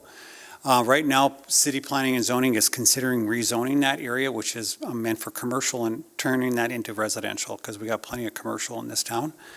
So that'd be 165 units that's proposed in that. The uniqueness of that one is that they're looking for federal and state tax credits to create a low and moderate income apartments in all of those 165 units. So that's one of the unique ones. The other ones I just spoke about would be more market rent, but these would be low and moderate income apartments. So what I'm saying is we got a handful of projects. I know some people also want to know where are we at with Ray Richards. My understanding is I talked to President Armacost. He's going to meet with that townhome association, see what can they get done in that area. I don't know if, when, or how that's going to look like moving forward. That one's a bit on ice at this point in time, but we have several others that are coming. And so I just want to let you know, whatever happens tonight, and there's likely to be a few more coming here in the next month or two regarding residential properties. The other thing I just really want to do is, we talked about how do we, the Mayor Boczynski is really being, how do we grow our tax base? We grow our tax base through Agristo. We grow it even through apartment complexes, because this is adding $28 million of investment in our community. And so what happens when we don't grow the community? And we've had significant growth in our community that, the city of Grand Forks has helped promote over the years. And that growth has helped us be able to invest in quality of life investments in our community. I went back and Mayor Buczynski and I, we've pondered a lot about the Columbia Mall. Because people come to us and what are we going to do about the Columbia Mall? And we've been to Chicagoland where their offices are. Nothing happens. And it is one of the biggest detriments we have to the city of Grand Forks, other than probably the other thing, which we're working on right now, is air service, commercial air service to Grand Forks. So I just want to highlight what can happen when we don't continue to grow and develop or have owners, and in this case, it's Northridge Construction, who believe in the community, are willing to invest.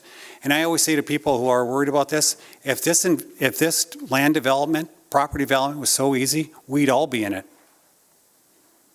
We'd all get equity partners, we'd all go bank loans, and we'd all start just building apartments all over the place. It's risky.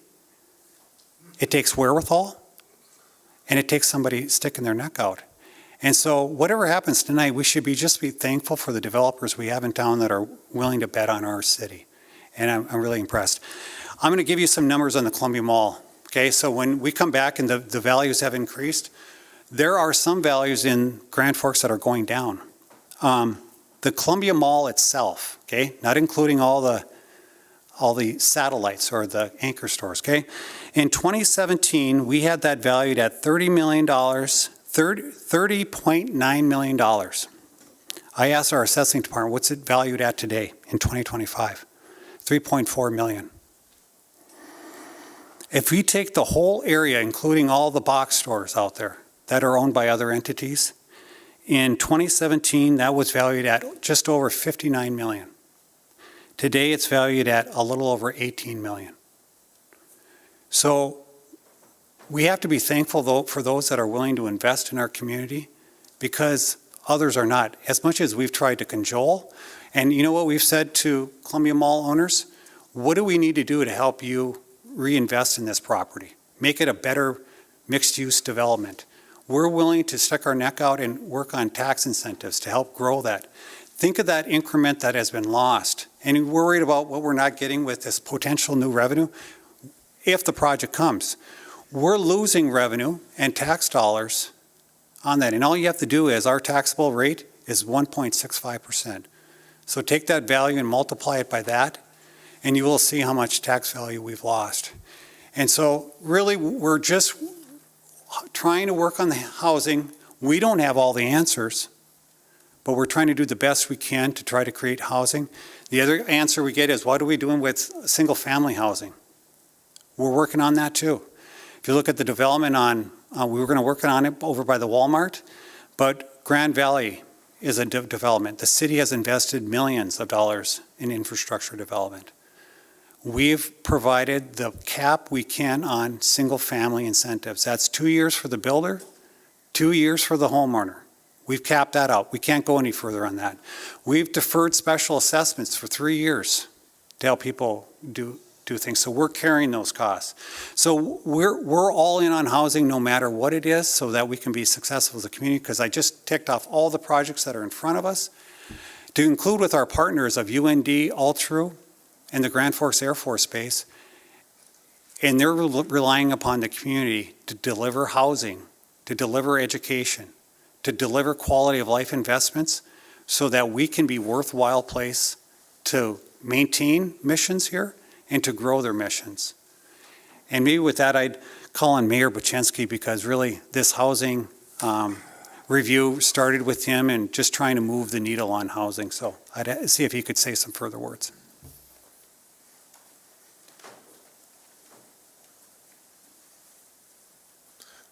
I don't have too much to add. I just think, again, this is all part of the growth story. If we can't have a community that can't grow, if we can't develop housing, so we've been working on it, single-family apartments, all through that range, and trying to find a way to get projects done. It's very nuanced, it's complicated. You can certainly look at, we've got about 14,000 units right now. This could add, on this particular unit, this project, 155. We need about 250 a year. UND students, they're not going to come here and live in single-family homes. People from the base that cycle through here for 2 years are not going to buy homes. I love it. I want to have as many people move into single-family homes as possible, and they can grow their equity, they can invest in business, they have more disposable income. The more rents raised and the more we spend on housing, the less disposable income we have to spend on other businesses in town, and that should scare the heck out of our business community. So it's all part of the growth story. Again, this is asking the other tax entities, do you want to participate? Is this something that makes sense to you? Do you feel like housing is a need? If not, then vote no, and we'll go back and try to find other solutions. But we're trying to grow the community together on the benefit of everyone. Prices are going to go up. You got to pay your teachers raises. We got to pay our employees raises. If we don't grow the community, that cost all comes on us. We need new facilities. It's going to come on everybody that's here.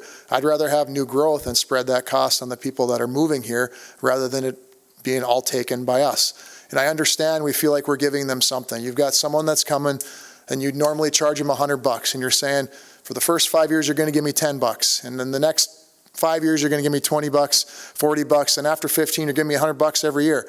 And we're going to say, well, I want the 90 right away. Well, you're not going to get the 90 if you don't accept the 10 for a period of time. So we can beat a dead horse and say it's our money or whose ever money we want, but it doesn't exist unless these projects come. So I guess it's, again, this is up to your board. How do you see the future of Grand Forks going? This is one option. We wanted to bring it to you because we want your input. So. With that, I don't know if anybody's got any questions. Certainly, we probably belabored it quite a bit, so thank you. Questions from board members for Mr. Phelan or Mayor Bochenski? Dr. Lund? Just help me walk through it. So we have a developer named Paul Messino and a developer named Anderson. How does this process work? Because I've heard insinuations and not so subtle insinuations that, well, you're giving it to these people, but you're not giving it to the rest of us. How would you answer that? How would you perceive this as being a fair way of doing things? We're not going out and talking to people and saying, bring this to us. They're coming to us and saying, hey, we see that there's a lack of housing. All of our apartments are stock full and prices are going to go up. We got a project, but we can't afford to do it with inflation, with interest rates. Do you want to look at this project? Can you have your third party look at it? So we don't go out and solicit this. This comes to us, and then we bring it to the third party through a pre-application process so they can dig into all the numbers. They're going to dig into what's the market rent rates, what's the construction look like? What are those costs? What are the revenues? They do that deep dive. That's Michaela Hewitt, who I think was I don't know if she's on or not, or she was trying to get on, but that's a third party. That's not even the city of Grand Forks doing that. These are experts in this field, and that's who we go to. So we're not going out, talking to them or finding them. They're coming to us saying, we've got an idea for a project, but we can't get it done unless X, Y, and Z happens. We at least look at it, and we look at it. If I could, Chair Berger and Member Lund, one other thing, people say, well, how about if I want to renovate my home? We've maxed out that incentive too. So if you want to renovate your house, you get a 5-year, 100% incentive from the city of Grand Forks, whether that's commercial or residential. So that's the max we can do on a renovation, remodel, per the state of North Dakota. So in every category of what the state allows us to do, we're doing that. In this case, I know we're at 15-year, 77% effective rate overall. The developer came in and asked for 100% 20-year, and to some degree, you always ask for the max, right? Our analyst took a look at it and has more right-sized it with still being able to move forward with their debt coverage, with their equity investors, to make the project move forward. So we created the local government advisory committee so that everybody would hear the project first, and so there's 2 members from all the various boards. And so we've tried to do as much as we can as soon as the state legislature passed the law. I think it was in 27, Dr. Lund, when Burleigh County and the city of Bismarck got sideways. So guess what? We all got put into this. And so we've tried to be as proactive as possible for any of these projects that are greater than 5 years. Are there questions from board? Yes, one more, Dr. Lund. Just a quick follow-up, a little different. How would you respond to the discussions that what's happening is illegal against state law? I would defer to our city attorney to answer that question.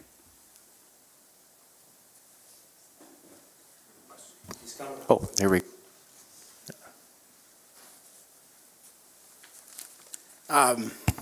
I've done quite a bit of research on this. I went back from the start to when the legislation first started with the tax exemptions back to 1969. I followed the legislative history all the way through. The change occurred in 1994, where the payment in lieu of taxes was first introduced and passed. There's two sections of 4057.1-03. Subsection 1 is the property tax exemption. Subsection 2 describes that you can, in lieu of a property tax exemption, you could do a payment in lieu. And the legislative history behind that, and I'll read it, it talked about at that time agricultural properties were the only thing that were available for exemptions.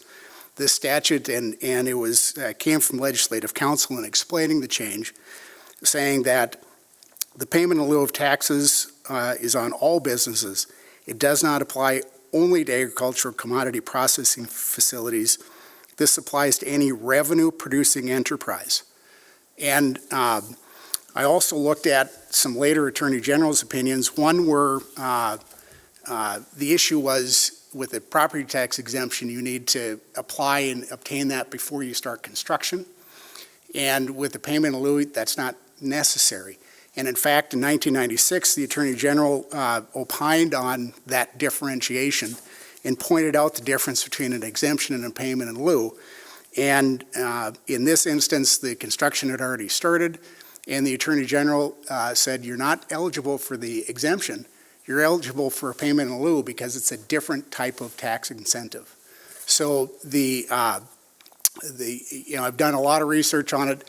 You can do a payment in lieu for what's called a project, and a project is defined as any revenue-producing enterprise. And again, it goes back to that legislative history that I've looked at.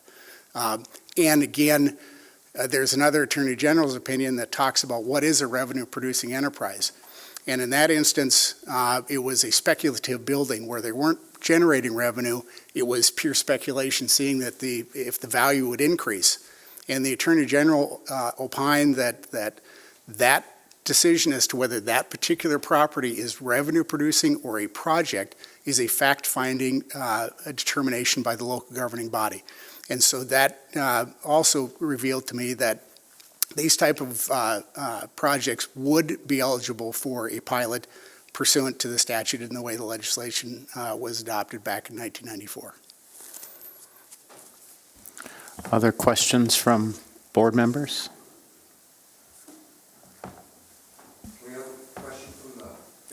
The chair does not recognize the public at this time. Mr. Larson? So I voted no on the Agristo one, not because I didn't support it, but because I think we as a board, or at least I'll just speak for myself, I would like to have more of a say than we just get in line with the city and the county and take the same cut. I think that we, as the school board, have a different responsibility to the students and to the teachers and to the parents, that if I get in line for my 10% of what I think should be paid, I don't like that position. If I took 50% of it and you guys agreed to your 10 as the city and the county, I'm okay maybe, but I think there should be a little more skin in the game from the city and county and less so from the school. And that's where I'm at on this project, and I was the same way on Agristo. That said, I appreciate the investment by our local people investing locally. I like that. I appreciate Agristo's investment as well. On this one particularly, I struggle with these kinds of things, and in both of these applications, the portion on, sorry, I just had it here. Annual revenues, both of those were left blank. And so what this says to me, thinking about this, my background being in co-ops and nonprofits, is if I'm a nonprofit entity trying to make a 2 or 3% margin, I can show that in here, and I could probably say 1 or 2 or 10% is going to make a difference in my bottom line. If I'm a for-profit entity coming in here, and this is a $37 million project, and in my mind, as a for-profit entity, they're looking for 10, 12, 15% margins. They're not chasing the 2s and the 3% like nonprofits and co-ops. My numbers are not entirely accurate, but they're probably close. So then if we're looking at someone to give a 10% or a 15% profit on our avoidance of taxes for our kids and our families, I struggle with that. I think that I want to incentivize it. Maybe it is 50%, maybe it's 75%, but I don't think 90% and this structure for 15 years is the right vehicle to incentivize these folks for investing in our community. That's my position. Are questions or comments from board members? Chair Berger, maybe, just because it came up with what's the internal rate of return? Yeah, Mr. bond. Phelan? I don't know if Michaela Hewitt's on there, but she's reviewed the numbers and maybe she could hit where this project is making its marks over this time period if she's still available to answer those questions. Chair Berger, we did have a technical difficulty with that phone, but I've got it queued up where I can call her into this if you'd like a commentary on that. Sure. If you could work on that, and we'll get to that point. I have one question in the meantime, and it has to do somewhat to Mr. Larson's point. Historically, have there been any, or is there any appetite for any sort of clawback on a project like this? We understand the current landscape with inflation, with interest rates. Could we entertain any discussion about if in 3 years that landscape's drastically different? Have those conversations happened? Could they happen? What does that look like? What would that look like? President Berger, thanks for reminding me of that. We did talk about that at the Local Government Advisory Committee. At the end, once everything is finalized and the project is actually moving forward, Mr. Gosted develops the development agreement that incorporates all the legalese as well as whatever the incentive part of that. We did talk about that so that, for example, if in 5 years Northridge goes back and refinance this project, and I think the interest rate's around 6.8 and suddenly it becomes 4.8, that we could have a clawback or a look, I think a look behind. We had various ways, as you recall, President Berger, that we talked about this, that we would at least be able to do that. And, the developer is going to think, well, if interest rates suddenly fall that much, there must be problems in the economy. So we'd have to balance, what would happen on interest rates versus what's going on in our economy. But it would allow us an opportunity to go back in time so that if things did change, we would change with that. Is the developer going to love that part of it? No, but I think that's something if you are willing to approve that, we would certainly incorporate that into this particular development. I mean, I'd hand it over to Mr. Gosted to talk about the development agreement. Yeah, the answer is yes, you can put those provisions in. It's just a matter of setting forth the parameters as to what would trigger review and what would trigger modification to the agreement. Those are all fun things that I get to do in developing the development agreement, or I call it a pilot agreement. There's a number of other terms in there, including standards for their construction and things like that, that are beyond even the scope of what our city ordinances include as well. So all of those certainly can be incorporated within the agreement. So then just to follow up, and I think this came up during an earlier agenda item, if, for example, and I can't speak for any other member of the board, I'm just supposing that there's an appetite from this board for something to that effect, but we certainly couldn't come up with a proposal in the next 20 minutes. And again, I'm just supposing that if there were a motion and a second for this current proposal and it was not accepted, would that then trigger this next round of conversations? Let's bring something else back. Just help us understand how that plays out and how it might affect the project. I can answer that, and maybe Laura can come up as well, but you've got the 30-day window to respond. You have to provide a response if you're going to participate or not, and if you're not, if you're willing to entertain negotiations with respect to that agreement, it would be the next step. Mr. Baumbach, do you have someone by telephone? Yes, Michaela's on the phone. We're just going to figure out how well this idea works. Michaela, can you hear us? I can, yep. How about everybody in the room? Can we hear Michaela? Yes, sir. Okay, how about say hi one more time? I've adjusted. Hi, can you hear me? Much better. So we can hear you clearly, and I think that there was a question to see if you would comment on some of the work that you've done, specifically the internal rate of return. Sure. So I can give a very high level summary. As was provided in the introduction, you know, we were retained by the city to provide an independent financial review of the request that was provided, that was submitted to the city for the up to 20-year property tax exemption. The review that we do includes the financial information provided by the developer. That includes the sources and uses of funding, the annual operating performance of the project, including the projected revenues from the new residential units, the supplemental income, the operating expenses. And what we are looking for is in that financial review, understanding the need for financial assistance. And what we're looking for in this case and what the results were is that the financial assistance that is provided through the property tax exemption allows the projected revenues to support both the annual operating expenses as well as the debt service, and provides a reasonable rate of return to the developer investment. So to elaborate on that a little bit more, if there's no property tax exemption and the developer is paying 100% of the property taxes generated by that new $27 million building, the available cash flows to support the debt service would be at a level below what is would be required by the lender. The lending terms, I know we talked a little bit about interest rate. The lending terms are provided. There's a term sheet provided by the proposed lender. The minimum debt coverage requirement is 1.3 times, meaning availability of revenues of 1.3 over what the debt service payments are. And without the property tax exemption, those minimum debt coverage requirements would not be met, meaning that the developer would not be able to obtain the level of financing that is proposed in the project. Right now, the level of financing is 70% debt, so it's $26 million, and 30% equity, or $11 million.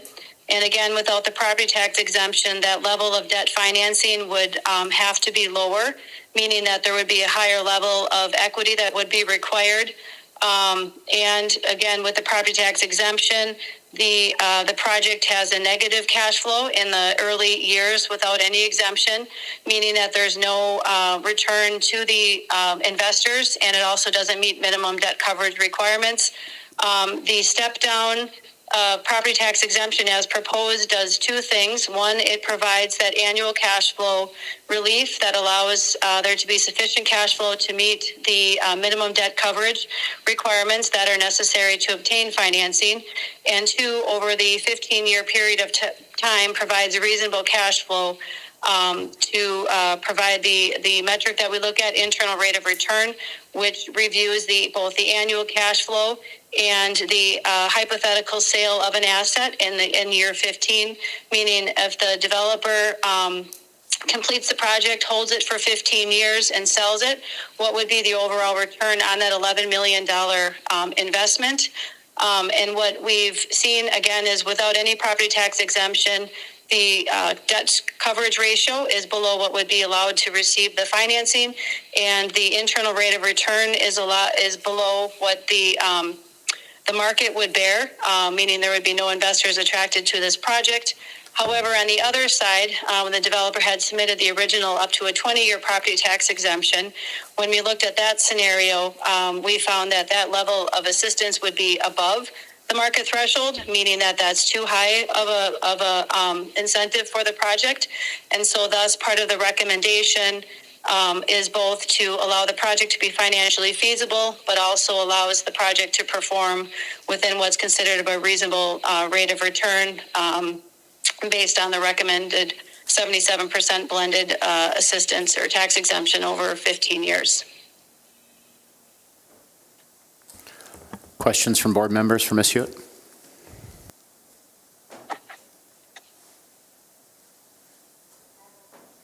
Ms. Flynn? Are the inputs of what's provided for financial statements and the outputs of your decision only good as the inputs that you're given? So could there be potential information that you don't have that would change a decision of, let's say, if an entity did not approve the tax incentive, that they could still move forward. Michaela, I'm not sure if you could hear that, but there was a question about the quality of inputs into the report and then the outputs. And just wondering if the circumstance changed here where the school district did not participate, what would that do to the viability of the project? I would say the analysis as presented is based on the combined participation from all taxing entities. If there's a change from that participation level, we would need to do a revised analysis and see how much it impacts the overall cash flow of the project. The other thing I would add is, when we're reviewing the financial information provided by the developer, we do provide some sensitivity to some adjustments to what they're assuming for annual operating revenues and expenses, and the overall analysis over that 15-year period, to understand how much adjustments could be made that might alter what the recommended level of assistance is. So the short answer is, if there's, we have not done an analysis that would reduce or eliminate a participant, and how that would impact the overall performance to the point where if further adjustments would impact the overall feasibility, financial feasibility long-term of the project.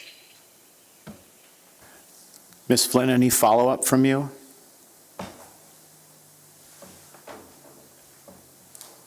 No. Any other questions from board members? Mr. Clevin? Yeah, I'm looking at page, I think it's 26 of the packet file we had. It's the pie chart for operating expenses and the but-for analysis. And I'm kind of struck by something. Property taxes are estimated to be 2% of the annual operating expenses. Management fees, 25%.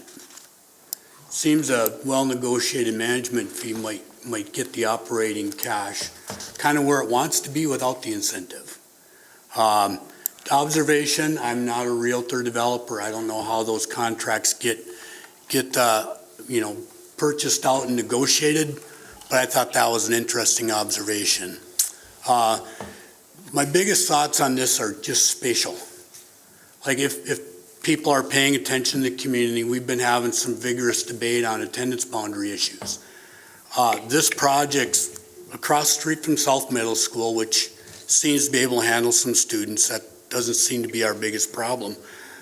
But our elementary schools are a challenge, and this one feeds to our most overcapacity elementary school.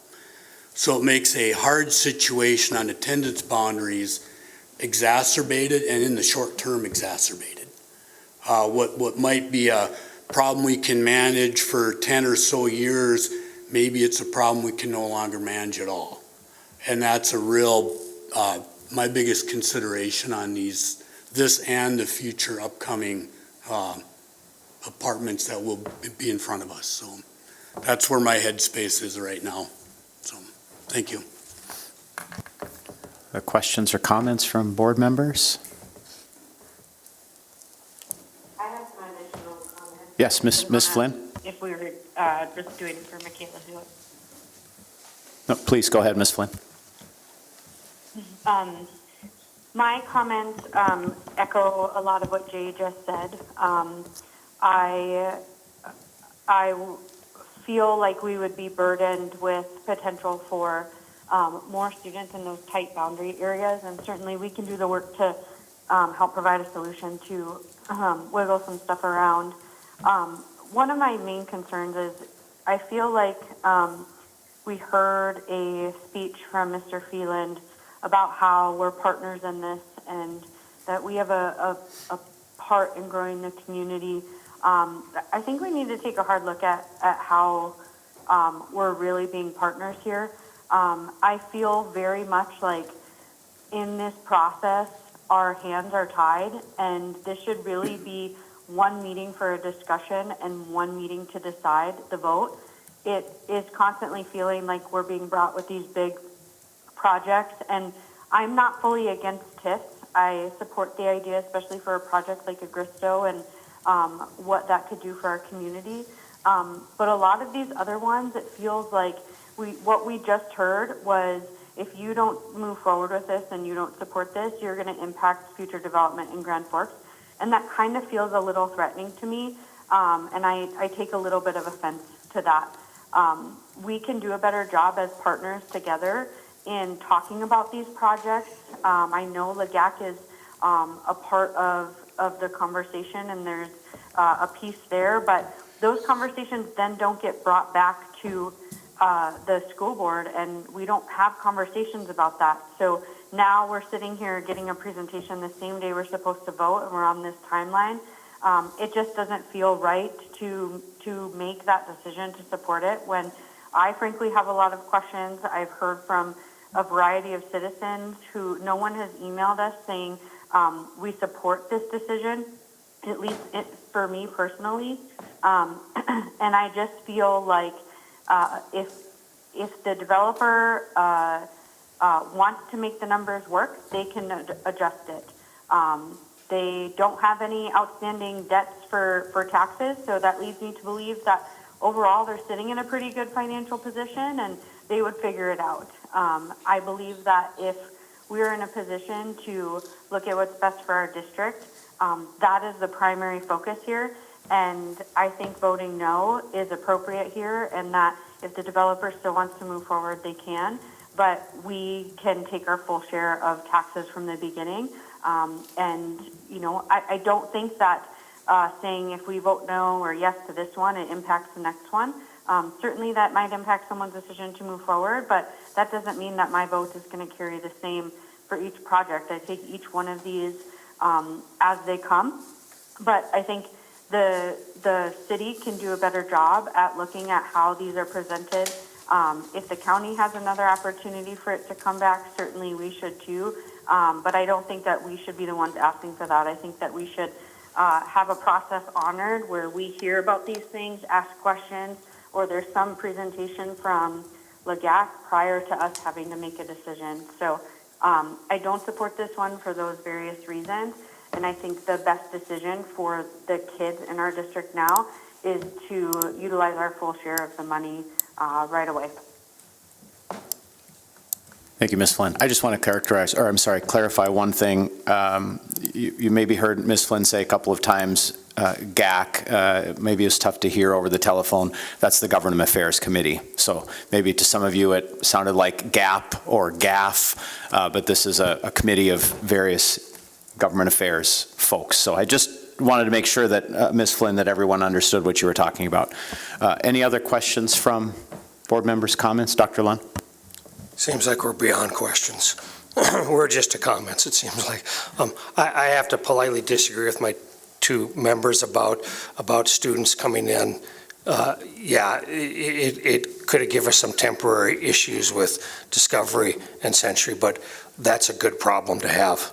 It's a lot better than we have declining enrollment and we're having to struggle. I think those are solvable kinds of issues. I'm not a very good gambler, but in reading the room, I don't see a lot of positive things coming from the board about this.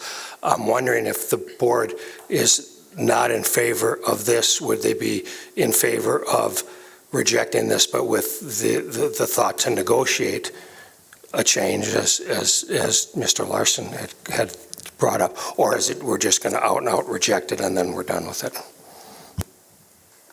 Other questions, comments? Mr. Clevin?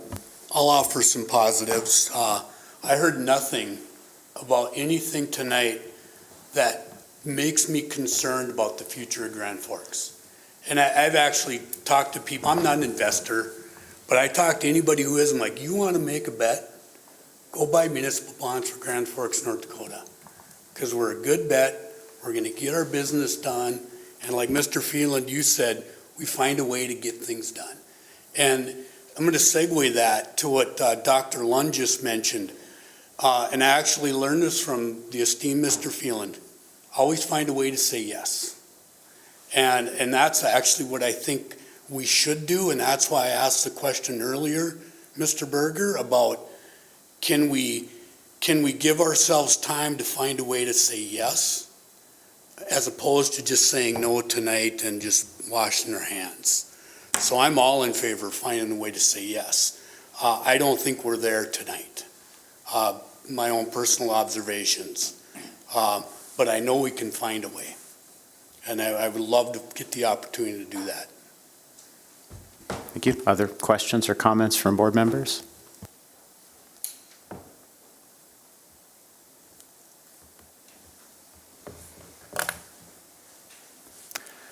We do have before us a decision.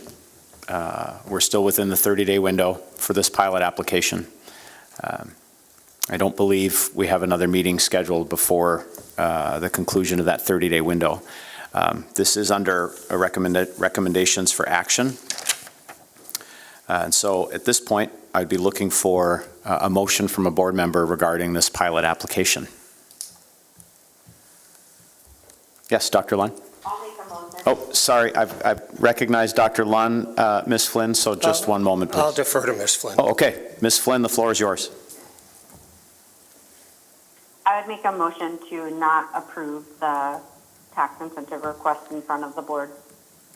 Second. Okay, so there's a motion to, I suppose the language would be deny the pilot request for a property tax exemption as outlined in your memo, and it has been seconded by Dr. Hodek. Is there any discussion? Yes, Dr. Lunn? I would make a motion that we amend that.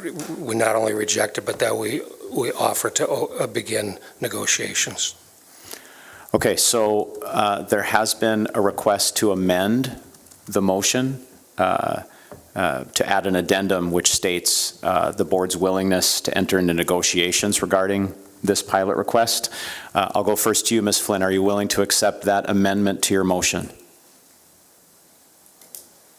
Sure, I'll accept that. Okay, it has been accepted.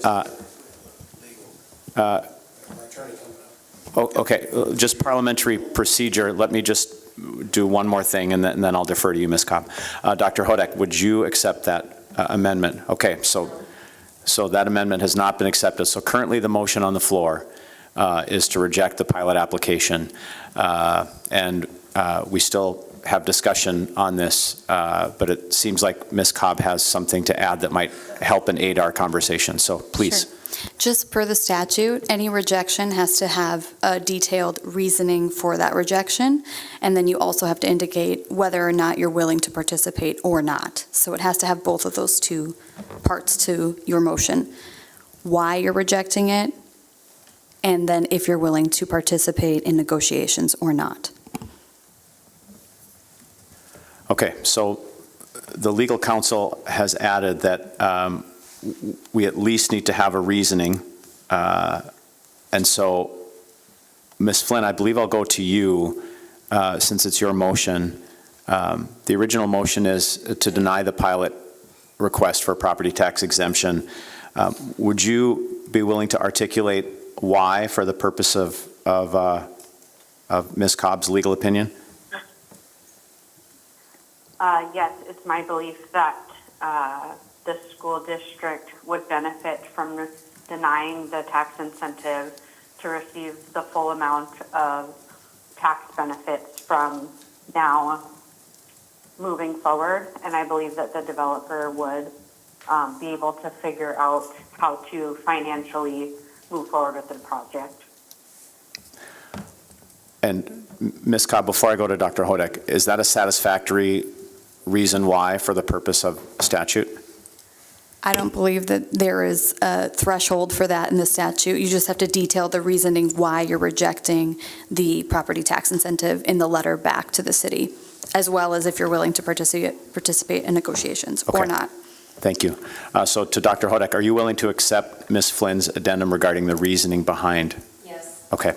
So the motion currently on the floor, as I understand it, and please, either one of you correct me if I'm wrong, is to deny the pilot request for the property tax exemption as outlined in the memo for the reasons articulated by Ms. Flynn, the amendment which was agreed to by Dr. Hodek.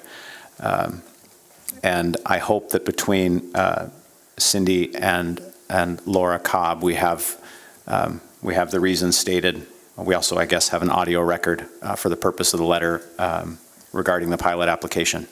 So again, the motion is to deny the request. The reasons have been outlined. And the amendment regarding entering into negotiations was not accepted by both parties. So the motion, as currently on the floor, would not entertain the board's willingness to enter into negotiations about this application. With that being said, any questions or comments from board members? Dr. Lund. Just a point of order or question. I'm not an attorney, but thank goodness there's a room full of attorneys in here. I offered an amendment to the motion.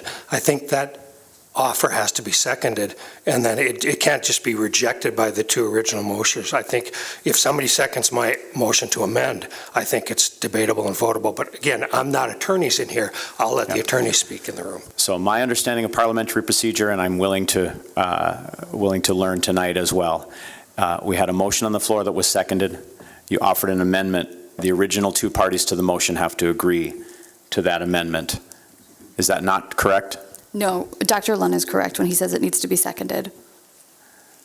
So my amendment could be rejected if nobody seconds it, but somebody has to have the opportunity to second, and then it becomes debatable. Okay, thank you so much. So with that new piece of information, let's go back then to Dr. Lund, who's offered an amendment to indicate the board's willingness to enter into negotiations regarding this application. Is there a second? A second by Mr. Anderson. So we will then have discussion about the amendment, which will either be attached or not attached to the original motion, and then we'll get to the motion as a whole. Is that correct? Yes, and Thank you can you. do it in two separate motions if it is easier and clearer. Yes. Okay. So let's talk about the board's willingness to enter into negotiations. Yes, Dr. Lund? I just hope you're still willing to serve as president, even though you're just newly reelected. So thank you for your hard work tonight. So the amendment on the floor to the motion is to add in a statement regarding the board's willingness to negotiate a different set of terms for this pilot application, and that has been seconded. Is there any discussion on that particular motion? We'll take a roll call vote on the motion to amend the motion, the original motion, to indicate the board's willingness to participate in negotiations regarding this pilot application. The roll call vote, please. Palmesino? Yes. Manley? No. Lund? Yes. Larson? Yes. Clevin? Yes. Hodak? No. Flynn? No. Anderson? Yes. Berger? Yes. 6 yes, 3 no, 0 absent. The motion to amend has passed. We now have a motion on the floor to deny the pilot request for property tax exemption as outlined in the memo for the reasons stated eloquently by Ms. Flynn, and to indicate the board's willingness to enter into negotiations regarding terms for the pilot request. Is there any discussion about the motion on the floor? Dr. Lund? I just think this says nothing of the final outcome. I think what this does, it gives us opportunities to talk about other ways to do this. We could still, at the end, reject it if we're not happy with the negotiations, what comes of the negotiations. I don't think there's a final yes or no on that. That would come back to us. Okay. Thank you. Other questions or comments from board members? Ms. Flynn? No. Remember, that was just an invitation for a comment or question, right? We're not at the roll call vote part yet. Yep. Okay. Any other questions from board members? We'll take a roll call vote. Anderson? Yes. Flynn? No. Hodak? No. Clevin? Yes. Larson? Yes. Lund? Yes. Manley? No. Palmesino? Yes. Berger? Yes. 6 yes, 3 no, 0 absent. Motion passes. just want to thank everybody for their time and consideration. Appreciate it. Thank you. We're moving on to item 7 of the agenda. Are there any announcements? Dr. Brenner? I have a couple on a lighter note to end this meeting. Spa's wrapping up at Grand Forks Central this week. Tuesday will be the final night of Guys and Dolls. That's our freshman and sophomore group. And then this week starts All Shook Up at Red River High School. So if you don't have your tickets yet, please get those. And if you didn't catch it in Friday Focus, but this is really more for the public than anybody else, Emily Dawes, Teacher of the Year, Grand Forks Teacher of the Year, is a finalist for the North Dakota Teacher of the Year. Happy news. Are there other announcements? I have a couple, just to, first of all, piggyback on Dr. Brenner's announcements. To be a finalist means one of the final 4 finalists for Teacher of the Year that will be announced in Bismarck this fall. So please watch for more information about that. Many of you know this. We have a meeting nearly immediately following. Once we adjourn, we'll take about a 5-minute recess before we reconvene our second meeting of the evening. So take that opportunity to stretch or grab a drink or something like that. So about 5 minutes in between. And finally, many board members maybe saw this request already, but the North Dakota State School Board Association's Board of Directors has an open seat for the Northeast region, which is our region. So if any board members are interested in putting in an application to serve on as the Northeast Director, that deadline is August 1st. So please reach out with any information. We'd like to fill that seat for the School Board Association. Okay, 7B, board requests for future consideration. Yes, Mr. Palmasino. I have a comment for the administration. Have you guys been aware of the large ditch or holding pond that is being created by Discovery School? If you have a chance to go by it, I mean, they're building a lake out there, and I think we have to really visit with our administration at Discovery if that's going to be some concern with our kids. Not so much concern with when there's water and they can see it in that. It's a spring and the fall when the ice is on it, because it's going to be a lot deeper than it was before. So I think we need to kind of take a look at that and be Discovery. It's like they doubled the size of the one at Discovery, so. I don't. Just for the good of the public, maybe checking in, Dr. Hodek and Mr. Bach, if you would just turn your mics on as we hear the responses. I echo that concern, and I was going to ask someone to answer whether the city is putting up a fence or if that was going to be an expense for us, because it is huge, and I'm very concerned. I was just going to say thank you, Board Member Palmasino, for bringing it forward. We'll look into it. Thank you. Other board requests for future consideration? Mr. Bombach, I've never gotten a chance to do this before. School board meeting norms, how did we do? In all sincerity, I think that it was very respectful conversation. We did very well. Thank you. And we are adjourned.